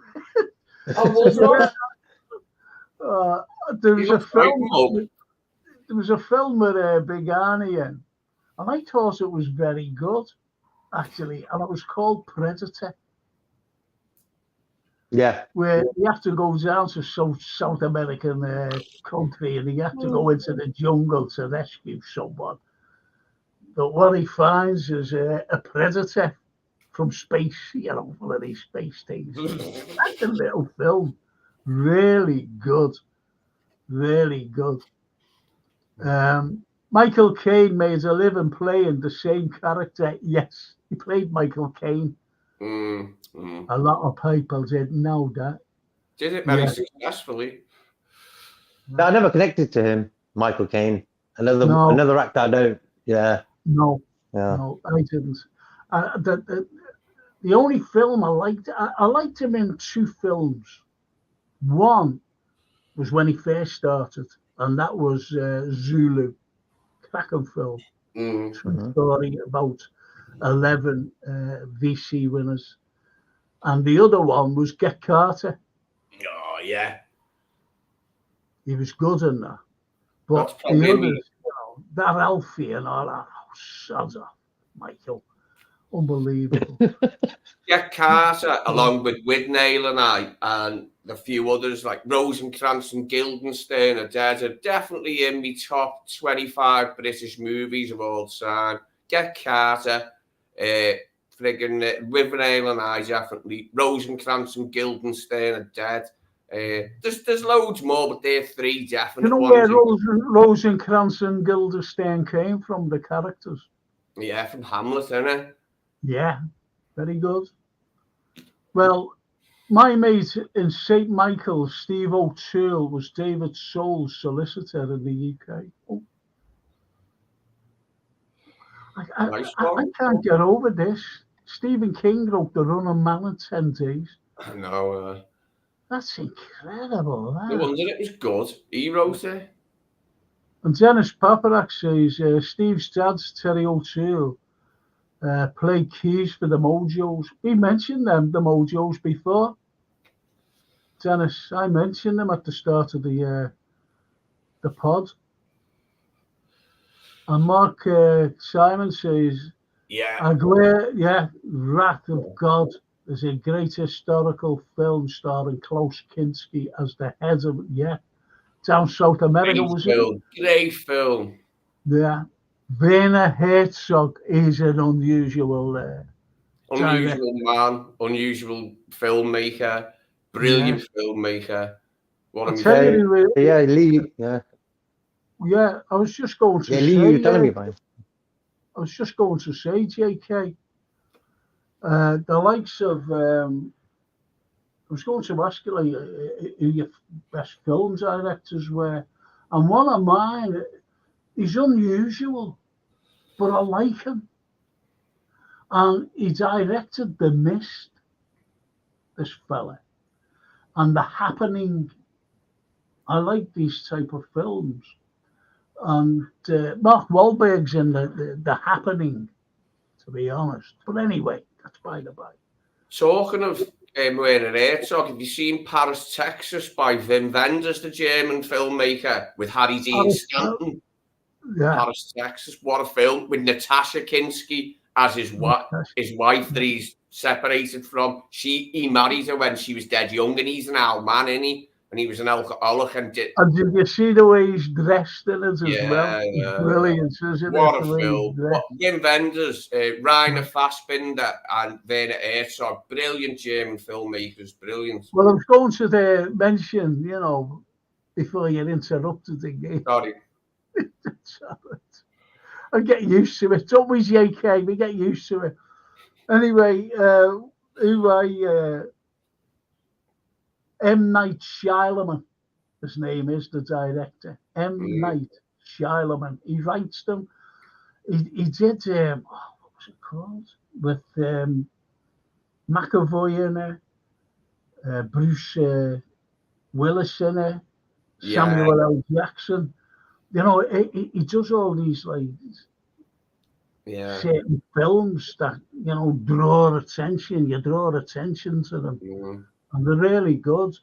As I said, The Mist and This Happening and Signs. Do you ever see Signs with Mel Gibson? He did that as well. He writes them and directs them, this fella. But try and get into The Mist. He did that. Yeah, he's got a certain thing, hasn't he, with psychological sort of dramas, hasn't he? Like Shyamalan he's good in. He's got a creative mind. That guy. Like. He's very. Yeah, I like it. Yeah, I like that. Like you said. Yeah. Yeah, it's the same guy, the Mohican and Mad Max 2, regarding the bad guy in Commando. Right, before I finish, lads, because Dennis says, love Michael Caine as Scrooge and Muppet Christmas Carol. Yeah, love that. Love it. Oh, Michael Caine, Muppet. Vernon Wells. Mate. Vernon Wells. Oh, man. And LFC Aaron, Death Trap is a good Caine film. And Sleuth, that was with Larry, wasn't it? Laurence Olivier, Sleuth. But he was showing. I just never liked Michael Caine. He's like a Jason Statham type. I just didn't like him. I never Actually, knew in that. Batman. Sorry? In Batman, he played the butler, didn't he, in the latest one? Or the one before the latest. He played all right there. I liked it. And he played. That was one film I liked him in. He was chilled. He didn't overact. That's the thing, Frank. I think certain times, certain actors overact. And I think Jason Statham, he does that. And I think Michael playing the butler guy, he did well. It was just chilled, nice role for him. Okay, now I want to tell you, this. I mentioned this before, but before that, I'll read what Soulboy Fran says. And before you answer it, just let me finish off today, okay? let me put a full stop at the end of a sentence I'm going to do. Because JK keeps moaning at me, saying, you want to tell that lady, not to interrupt you and jump over you. Not to laugh. Vernon Wells, Commando. Sends me all these messages, and he had me up till 3 o'clock this morning saying, listen, you better tell this Lee. He's terrible at it, Anyway, Soulboy says, did you ever watch Will A films as a kid, Frank? My favourite is The Ghost of St. Michael's with Claude Hubert. I've watched Willie. I've watched Willie films, and he's absolutely brilliant. And he's got. I always remember he's a policeman, in like Cornwall somewhere, and on the, it's by the sea. This little village by the sea, and he's the policeman. You've got the fat fella with him, right? And this little old fella, the three of them are always together in these films, right? And and there's loads of smuggling going on, and he can't catch them. And a fella comes down from Scotland Yard, to investigate. And said, listen, all this going on, what are you doing? And anyway, the old fella, the fella with the green beard, he turns around and he looks up at him and he goes, hello. He's the policeman, and he goes, hello. And the fella who comes down from Scotland Yard is the commissioner. And he just looks at him, this end that's just appeared like that. He said, hey, how old are you? And he went, 42. Never mind. But, I just thought, so funny, honestly. It's just and boys will be boys. And anyway, I'm getting carried away here. And love Sneakers. Watched that last night. Sneakers. Robert Redford. Oh. Fantastic. And it's still a little cast as well. Dan Aykroyd was in it. Fantastic. Sidney Poitier. River Phoenix. Fantastic film. Oh, yeah, he's got them all there, yeah. Yeah. There's me trying to be clever by saying these. Ben Kingsley. Ben Kingsley is one of the greatest actors, British actors. He's in a film, I forget the name of it, I'll try and catch it. And me and Jake Abraham, we were chatting about it. And Jake Abraham loved Ben Kingsley. And we watched a film called, I forget what it was called, but Ray Winston was in it. Sexy Beast. And, what? Sexy Beast. That's it. That's it. John Logan he plays. John Logan. And what did you think? Do you want to say hello to this lady? Say hello. Hi, Valley. Hello, Valley. I'm cooking and gotta go. Bye. Okay. Nice to see you. Great. Look at that one. Come and see Sorted, for bro. Come and see for free. Do you know what she's doing for me? She's doing Kentucky Fried Chicken. She does it all. Wow. Mm-hmm. Kentucky Fried Chicken. Meatloaf. And I don't mean Meatloaf. That's out of hell. And blackberry pie. Apple pie. Meatloaf is a thing you only hear in shows, but I've never seen one.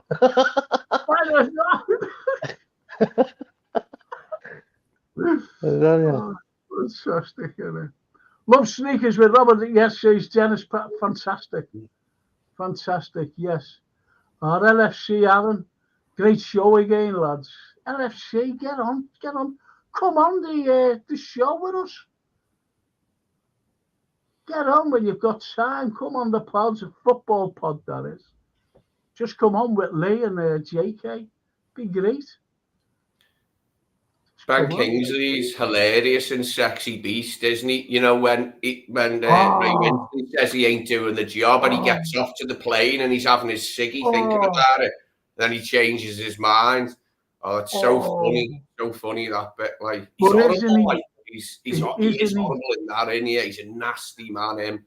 Yeah, he's, you know, the way, that's how great of an actor he is. Great of an actor. A series, I keep telling people to watch this. Watch Spotless. Spotless. That's all it's called. Spotless. Watch it. Fantastic. Watch a series called, what's it called?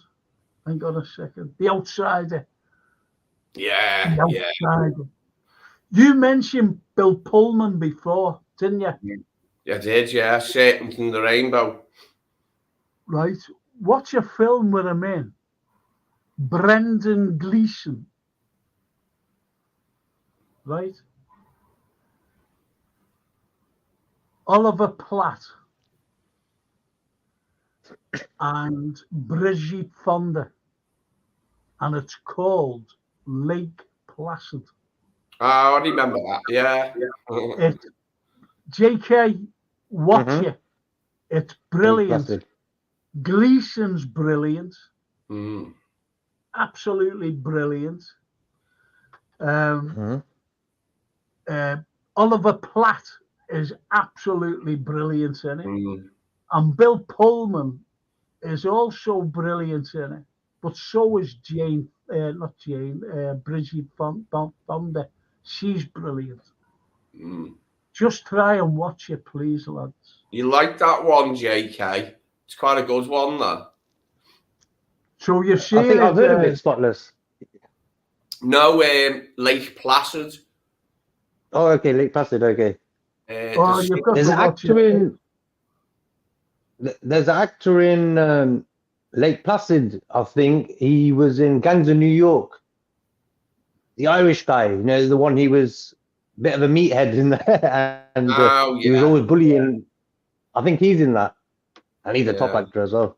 But McGlory. what I'll do, McGlory, yeah. I'll check out the shows. I'll write them down. I've written them down, so I'll check some of them out for sure. But LFC Aaron, he says he'll try and come on with us, lads. The show, the pod, football, whatever, right? That'll be nice to get him on, wouldn't it? You know, to give us comments about the Reds. Do you know what else I'm going to try and do? Something, trying to configure the show. But Jason, he's the producer, and he doesn't like football. He's the only man on the planet who doesn't like football, I think, especially from Liverpool. Okay. I need him to do something for me. I really do, you know, for the show. And I only get like 5 minutes to talk to him before each show, and then he's gone again. But he does, you know, especially my history show. He's brilliant at that. But I really need to. Especially for the football podcast, you know, to do things. And I'll have to have a word with him, especially over the weekend, and just to say, listen, I really need this for the football show. So he will do it for me because he's a great fella. You know, Kingsley turns up in a character on the set of, Sexy Beast. I'm trying to think of a film as well. This is the versatility of Ben Kingsley. And I'm trying to think of it. Have you seen Midnight's Children? Hang on a minute. I'm trying to think of a film where the Americans are being, you know, this like Sheikh or whatever, you know, the Middle East. He said, I'm going to bomb every city in the United States. I am going to bomb. And you see him sitting there, you know, I'm going to do this. I'm going to do that. I forget the name of the film. And it's Ben Kingsley. I won't tell you about it, but it's a brilliant party place. And I could spoil it by saying, you know, but it's brilliant. I'll try and think of the film, and you've got to watch it. There's a BBC film adaptation of Salman Rushdie's Midnight's Children about when British rule ended in India. It's a strange story, Midnight. Do you know it, JK, being Indian? No. I don't know that, bro.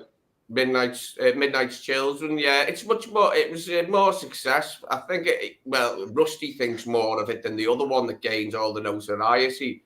But I was watching it, you know, when he got stabbed in America, I paused Midnight's Children and put the telly on, and he'd just been attacked. It was so ironic because the BBC was just showing a season of his programmes about him.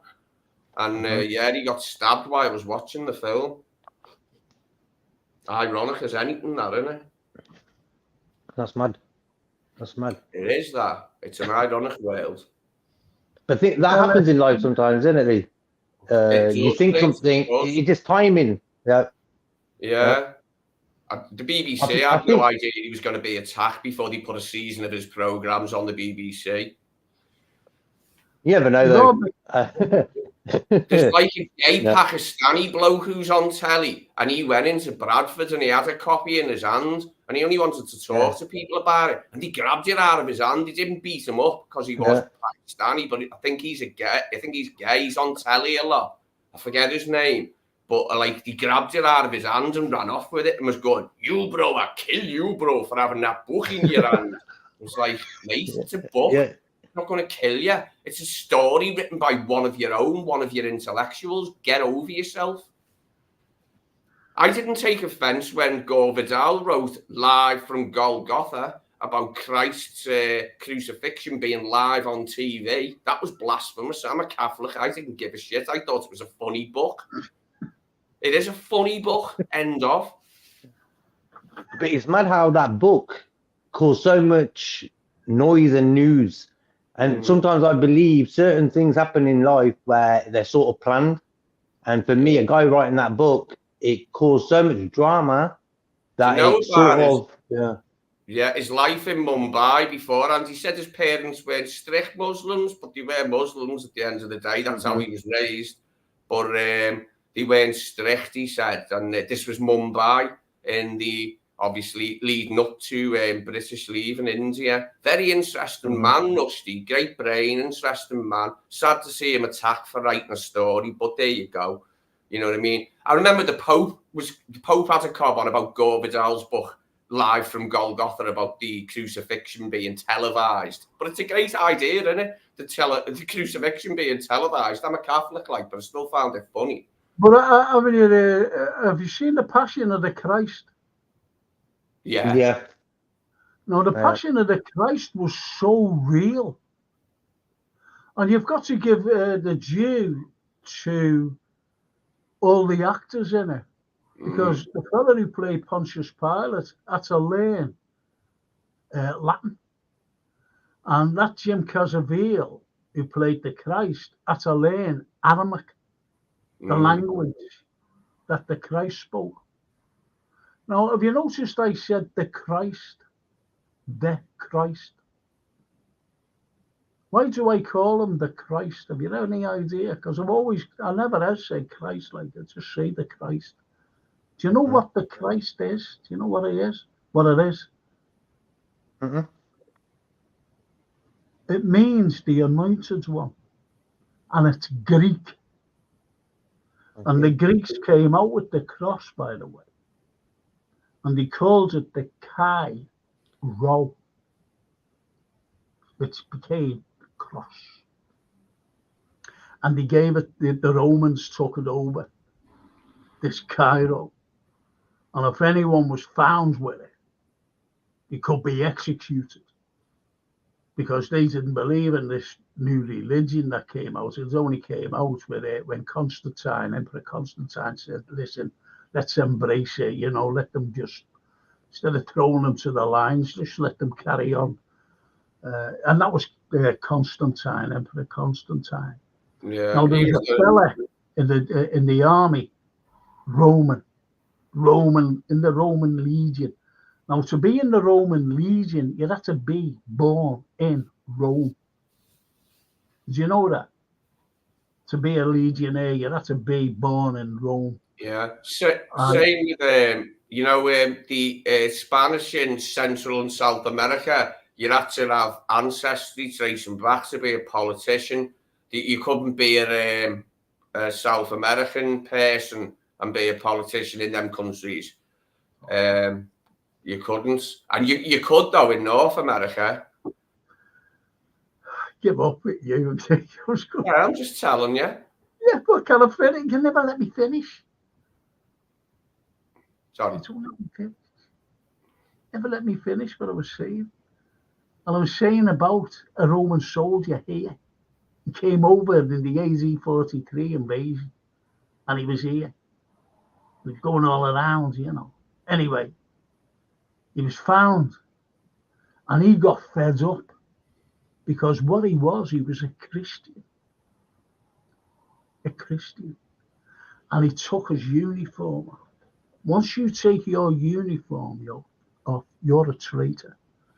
So he took his uniform and he put on this old cloth thing, got a piece of rope and ties it around his waist to, keep it open, whatever. And he was captured by the Romans and they sentenced them to death. They sentenced him because he had this Cairo on him. And he became the very first martyr in England. He became a martyr in England for the Christians, Christian martyr in England. And his name was Barnabas. And where he was executed is what you're known as today as where? Not Barnabas, I'm sorry. Albinus.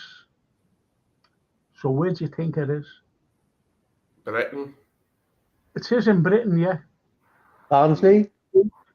Where? Barnsley? No, his name is not. No, it's not. It's not Yes. Barnabas. It's Albinus. No. The place where they did that to him. Executed in him. Yeah, England. that's where he became. The first ever English martyr, Martyr, Christian martyr. yeah. And his name was Albinus. This Roman soldier. So where do you think he was executed? Liverpool. You're brilliant. Goodison Park. Goodison. Yeah. That's why they said, it's good, son. When they executed him. Yeah. It's good, son. Hence Goodison. Bloody hell. Wow, great. You can't believe that. I was only joking. I was make that up. Yeah, but it sounded right though. It was a good one. You're in the wrong game. But the way you said it, it sounded. You know what? What is the reason they call it Goodison? Maybe that is the reason. You never know. Could be easily, yeah. Well, there's LFC Aaron. What does he say? What does he say? St Albans. LFC Aaron. Where? JK. St Albans. That's between London and that's it. North of London. Yeah. That's where he was executed. Okay. Albinus. Hence St Albans. Albans. When you said Barnabas, it made me laugh. That's I know, and I made a mistake. No, it's one of my aliases. I've got a posh name as an alias, Barnabas Dalrymple. It just makes me laugh. I made it up because it made me laugh, Barnabas Dalrymple, but I use it as an alias sometimes online for a laugh. Talk about underrated directors, Mel Gibson and Clint Eastwood. Yes, Clint Eastwood's very good director, and so was Mel Gibbo. And Harlem Frank is the name of the film. Ben Kingsley, that is. Great actor. The Ottoman Lieutenant, no? Frank? Sorry? The Ottoman Lieutenant? Is that the film you were talking about? Yeah. Yeah. That's it. Yeah. He's actually Gujarati. He's Gujarati, Ben Kingsley. Yeah. He's from India, where we always talked about it before. And he was born in England, Ben Kingsley. No wonder he connected with Midnight's Children then and done the film. Midnight's Children. He played Gandhi as well, yeah. He was just like Gandhi, wasn't he, as well? He looked like him, 100%. What was his first ever appearance in television? Ben Kingsley. Minder. Oh, no. Coronation Street. Brilliant, Lee. Yeah, brilliant. Wow. Do you know what, Lee? I think you're brilliant. Oh, Lee's amazing. Knowledge. Hang on. Let's see. Look at that. Good, yeah. How promotions.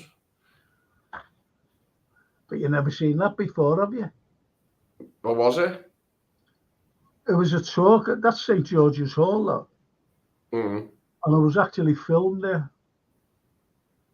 It was filmed giving this, this lecture, talk, whatever you call it. And who was there was Drew Schofield, Dave Kirby, Nicky Holt, Pauline Daniels. There was loads there. We were all in there, which was nice. Frank, what was the name of that actor? The one you were talking about before, from Professionals. You know Professionals, the police program. Yeah, he should have played James Bond. Yeah. Yeah. I think he Yeah, was he up had a for face. it. Yeah, he was. I watched a video about him recently, and he was up for James Bond, but didn't get it. Roger Moore got it. Okay. Who was that? Lewis Collins. No, No, it was after Roger Moore, maybe. It was either when Roger Moore got it or whoever took over. Lewis Collins was interviewed for Bond. That was in the 80s. It was after Roger Moore. Mm-hmm. Yeah. I think, who was it? Got it. I think George Lazenby. Timothy Dalton. And they were debating whether, so they said, let's try this fella. They thought of George Lazenby. And then all of a sudden, Timothy Dalton. Because I'll never forget the headlines, and it was headlines in the papers. And it was Boyo, they said, Dalton as the new 007, Boyo, Boyo, Welch. I'll never forget that headline. Yeah. So okay, lads, we'll come back next week, right? Dennis Paparak says, and for comedies, Mel Brooks, Young Frankenstein, Silent Movie, and Blazing Saddles. Yeah. Purely a genius, purely a guess from me, says about St. Albans. Well, purely a guess. Thanks for being honest, but that's brilliant. And you guessed it right. And I thought J.K. Kismet and Lee Carlson would have got it. I really did, because those two lads are geniuses. No one knows them like me. Both of them are total geniuses. And I know that Lee has an IQ of, my one is 162, my IQ. And I think Lee's is 173. And I think JK's Kismet is it the thing with 194 or 5. Am I right, boys? That's what I've heard. I haven't got a clue. I've never known what the thing is. But I know what the worst one is, like when they look at the worst one for people, and it's like 69 or 70 or something. It's a bad one. 162. Right. Which is, they reckon, is genius. Believe it or not. Genius.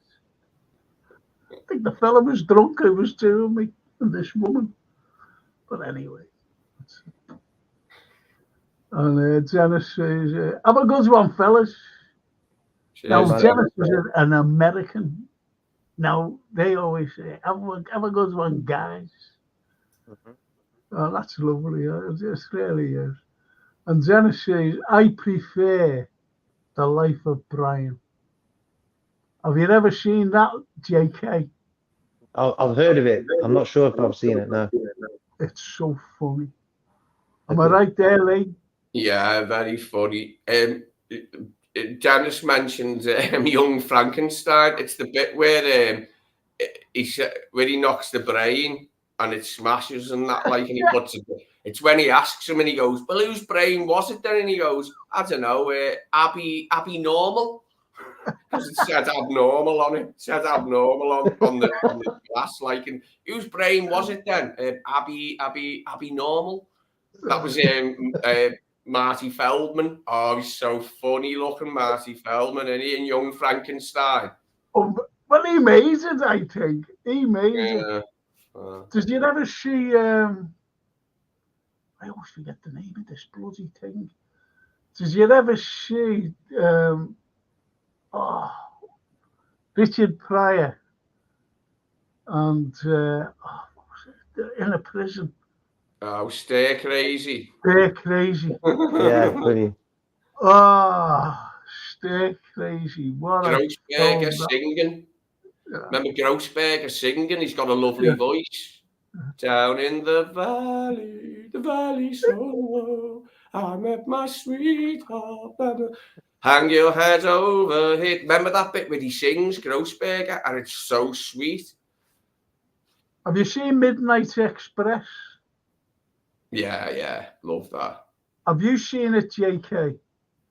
Not really. I don't think so. No. Good one, that mate. John Hurt, Randy Quaid, a few others in prison in Turkey. Okay. He gets caught with a weed in Turkey, this American, and they lock him up for like 1,000,000 years or something. Oh, Why? I forget what. Do you think he's a terrorist first? Horrible. Yeah. What they do to them, isn't it? Horrible. Yeah. And they put them in this, like, it's like an underground cavern. And there's a big thing in the middle, like a big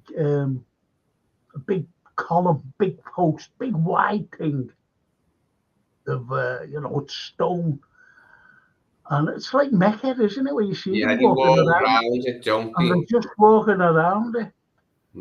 It's awful what they do. What they do. The guard, Mamadou or whatever his name is.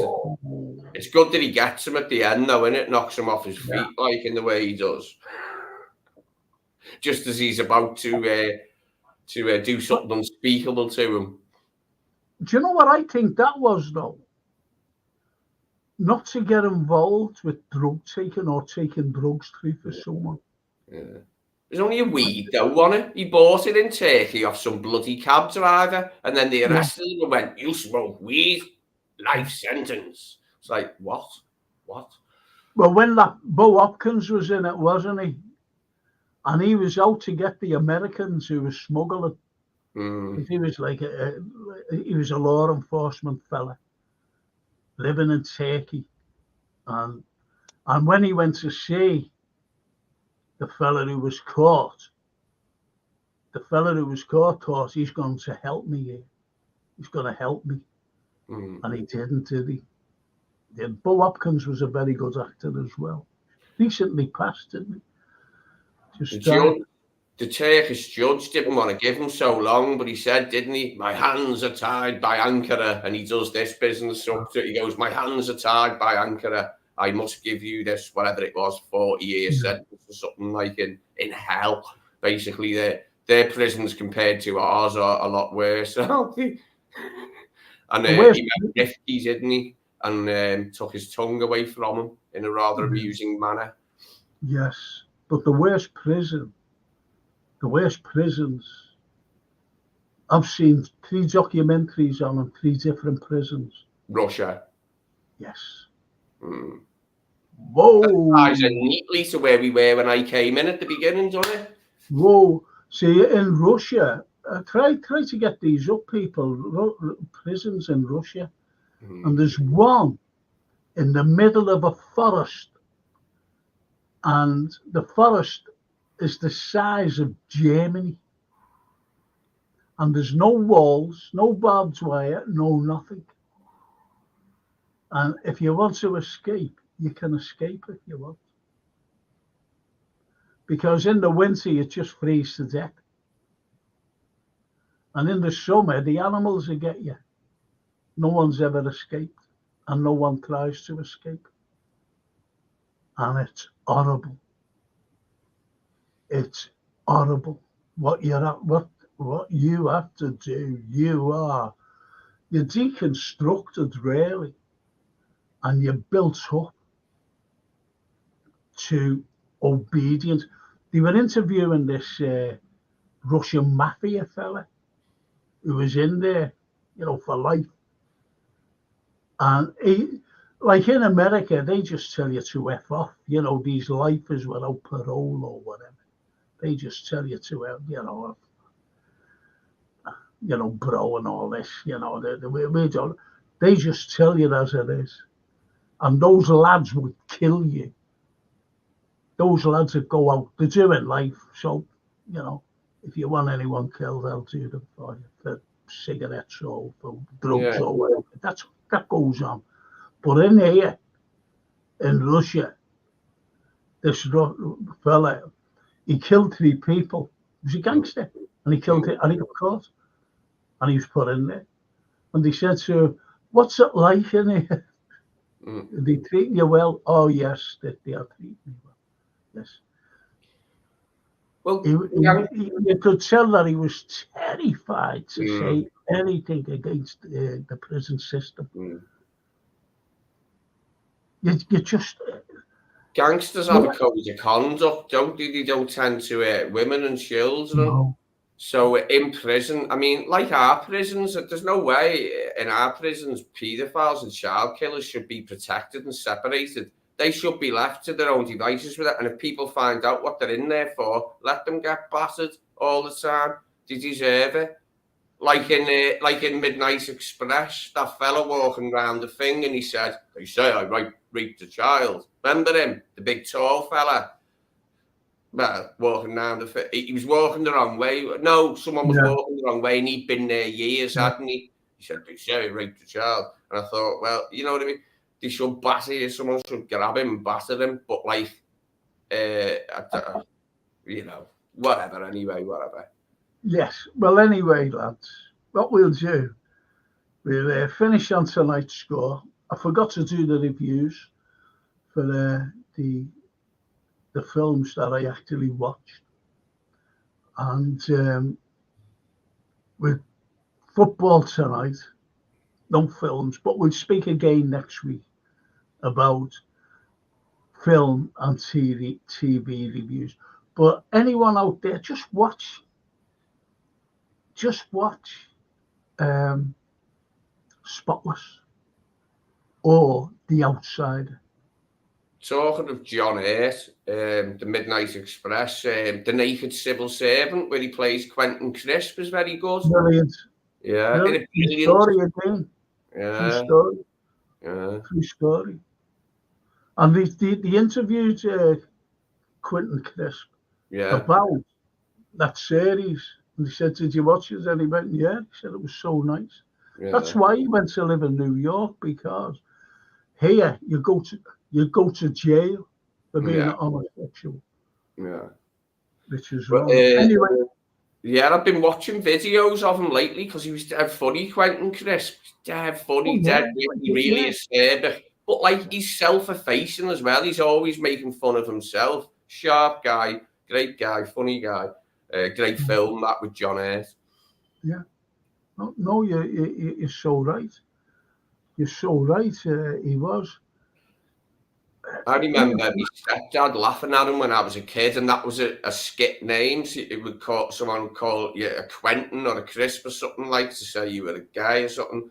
But like, then I grew up and I found out who he was. Started watching videos and seeing him on telly, and I thought, this man's brilliant. So I wouldn't mind being. I wouldn't mind someone calling me Quentin Crisp. He was a articulate, erudite man. So what if he was gay? Like, you know what I mean? And if he was camp. You know what I mean? He's a lot smarter than half the people who probably would rip on him. Like, Yeah, but if you go back to the First and Second World Wars, there's a line in a poem in the First World War, and that line is, "And all our plans are useless indeed," right? Because of a death of someone. And that death was of his mate who he joined the army with. But they were both gay. But they couldn't say they were gay because there's no way they'd get in the army. And they'd just be, could even be, he would have been sent to jail and most probably murdered in jail. Right, so this is what you had.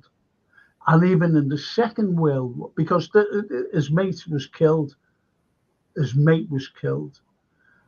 and all our plans are useless indeed. That's a most powerful line ever written in anything. it's like, And all our plans are useless indeed, because your plans are gone. But once that's gone, it's gone. So that particular fella, he just I don't know whatever happened to him. I don't know whatever happened to that lad. I don't know whether, as I said, he was gay and his mate was killed. And then, same as in the Second World War, you couldn't be gay to join the army. Now, today, you can, with all the smoke. You can even be a transgender joining the army. That's why there's nobody now joining the American army. Did you I think know a lot that? of the gays in the army went into the drama corps, didn't they, in the Second World War? You know, performed on stage a lot because they wanted to be performers, like. Yeah, well, that was They did it that way, like. Ensa, wasn't it, in this country? Because they love getting dressed up as women. You know, Ensa, you know, giving the soldiers entertainment. Yeah, drag's hilarious. Americans don't really have it. But I did find out recently that Allen Ginsberg and William Burroughs were lovers, and sometimes Burroughs would dress up as a like middle-aged or old woman, and apparently he looked like a sinister old lesbian when he was dressed up as a woman for Ginsberg.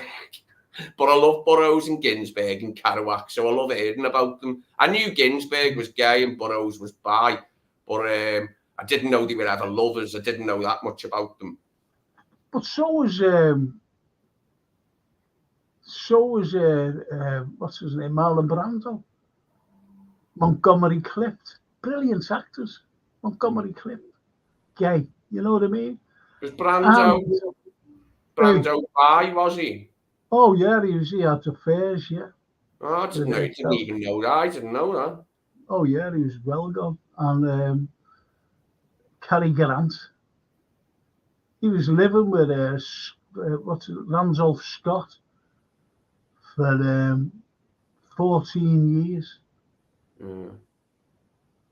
There was a great documentary on recently about gay writers in the past, and the reason that they were good and sharp is because they had to hide who they were, so they were good at reading people because he could never reveal who they were in public. They'd go and sit off in a bar or in a cafe, and they'd be watching people and watching how they behaved, and they'd end up as writers or as performers just because they could understand other people more, you know, a little bit better because they had to hide who they were. They had to be secretive about who they were. So they'd watch other people's physical cues and try and decide what type of people they were and that, like, you know, not sexually, even just like as people, you know, what's his secret? What's he hiding? Do you know what I'm saying? And W. Somerset Maugham was a big part of the programme, and he wrote the Ashenden series, which was a forerunner for James Bond. They were well before the James Bond books, well before them, the 30s. They were written by W. Somerset Maugham, the Ashenden series, well before Bond. He was good, Maugham. But you have the likes of these films. If you ever get hold of this one, it's called Victim. With Dirk Bogarde. Black and white, fantastic film. Sylvia Sims. Oh yeah. He plays a barrister. And then that barrister, he has a fling with a young fella. It's called Victim, black and white, fantastic. Dirk Bogarde.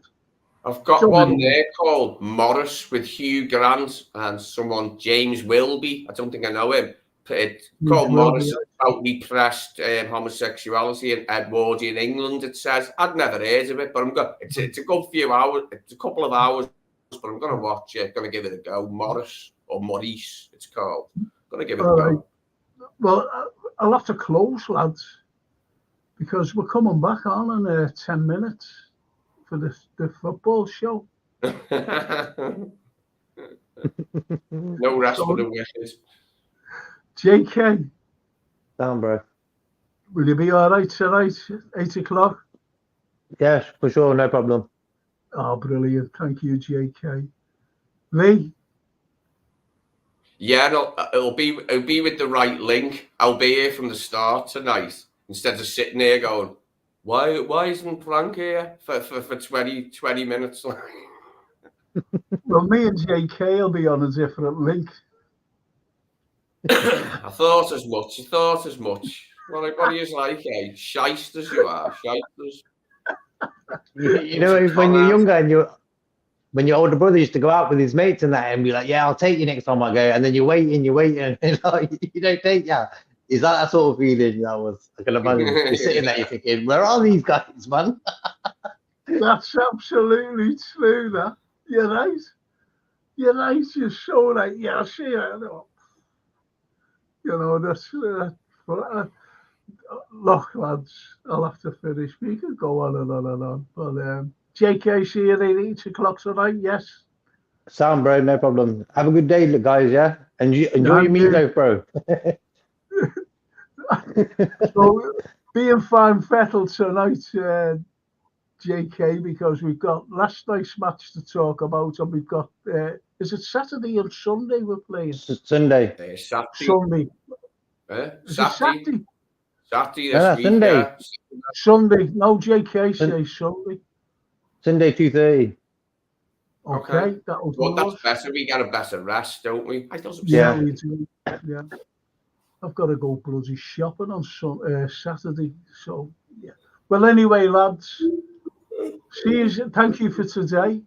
And, well, this morning, not you, Lee, because you're always late. You never got up. You're giving stupid excuses. You were on the... I was going to bloody phone you. I was going to phone you at 10:35. I was going to bloody phone you, but I couldn't find your number. I thought, where is he? I thought it's the same as last time, where he's in bed, asleep.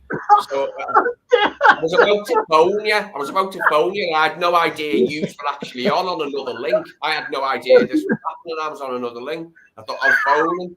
And then I thought, hang on. I looked at the top and it said, live, 2 minutes 32, ended. And I thought,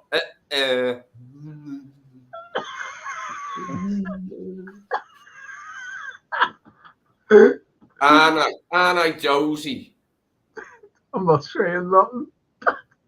Anyway, I'll see you tonight, Lee. See you tonight, JK. All right, mate. Add me on Twitter, bro. Then you can message me direct as well. Then. Who, me or Lee? Both of you. Yeah, both of you. I'm on Twitter, X, if you call it X now. I can't message you in unless you're friends with me on there. Yeah, okay. Okay. No problem. I haven't done it yet, Twitter. I did make one, but I deleted it because I couldn't get into it. All I found were cat videos. I did went on it. I couldn't find anything interesting, so I found cat videos, watched them on Twitter for 10 minutes, and then thought, I left it though. I kept it, but I deleted it a few weeks ago because I've never been on it. I can get cat videos on YouTube. But anyway, I might try it again. Try it again, then I can add you. We got up there, JK. We can go, mate. We can go. So see you tonight, JK. Okay, take care, boys. And you, ta-ra, mate. Ta-ra.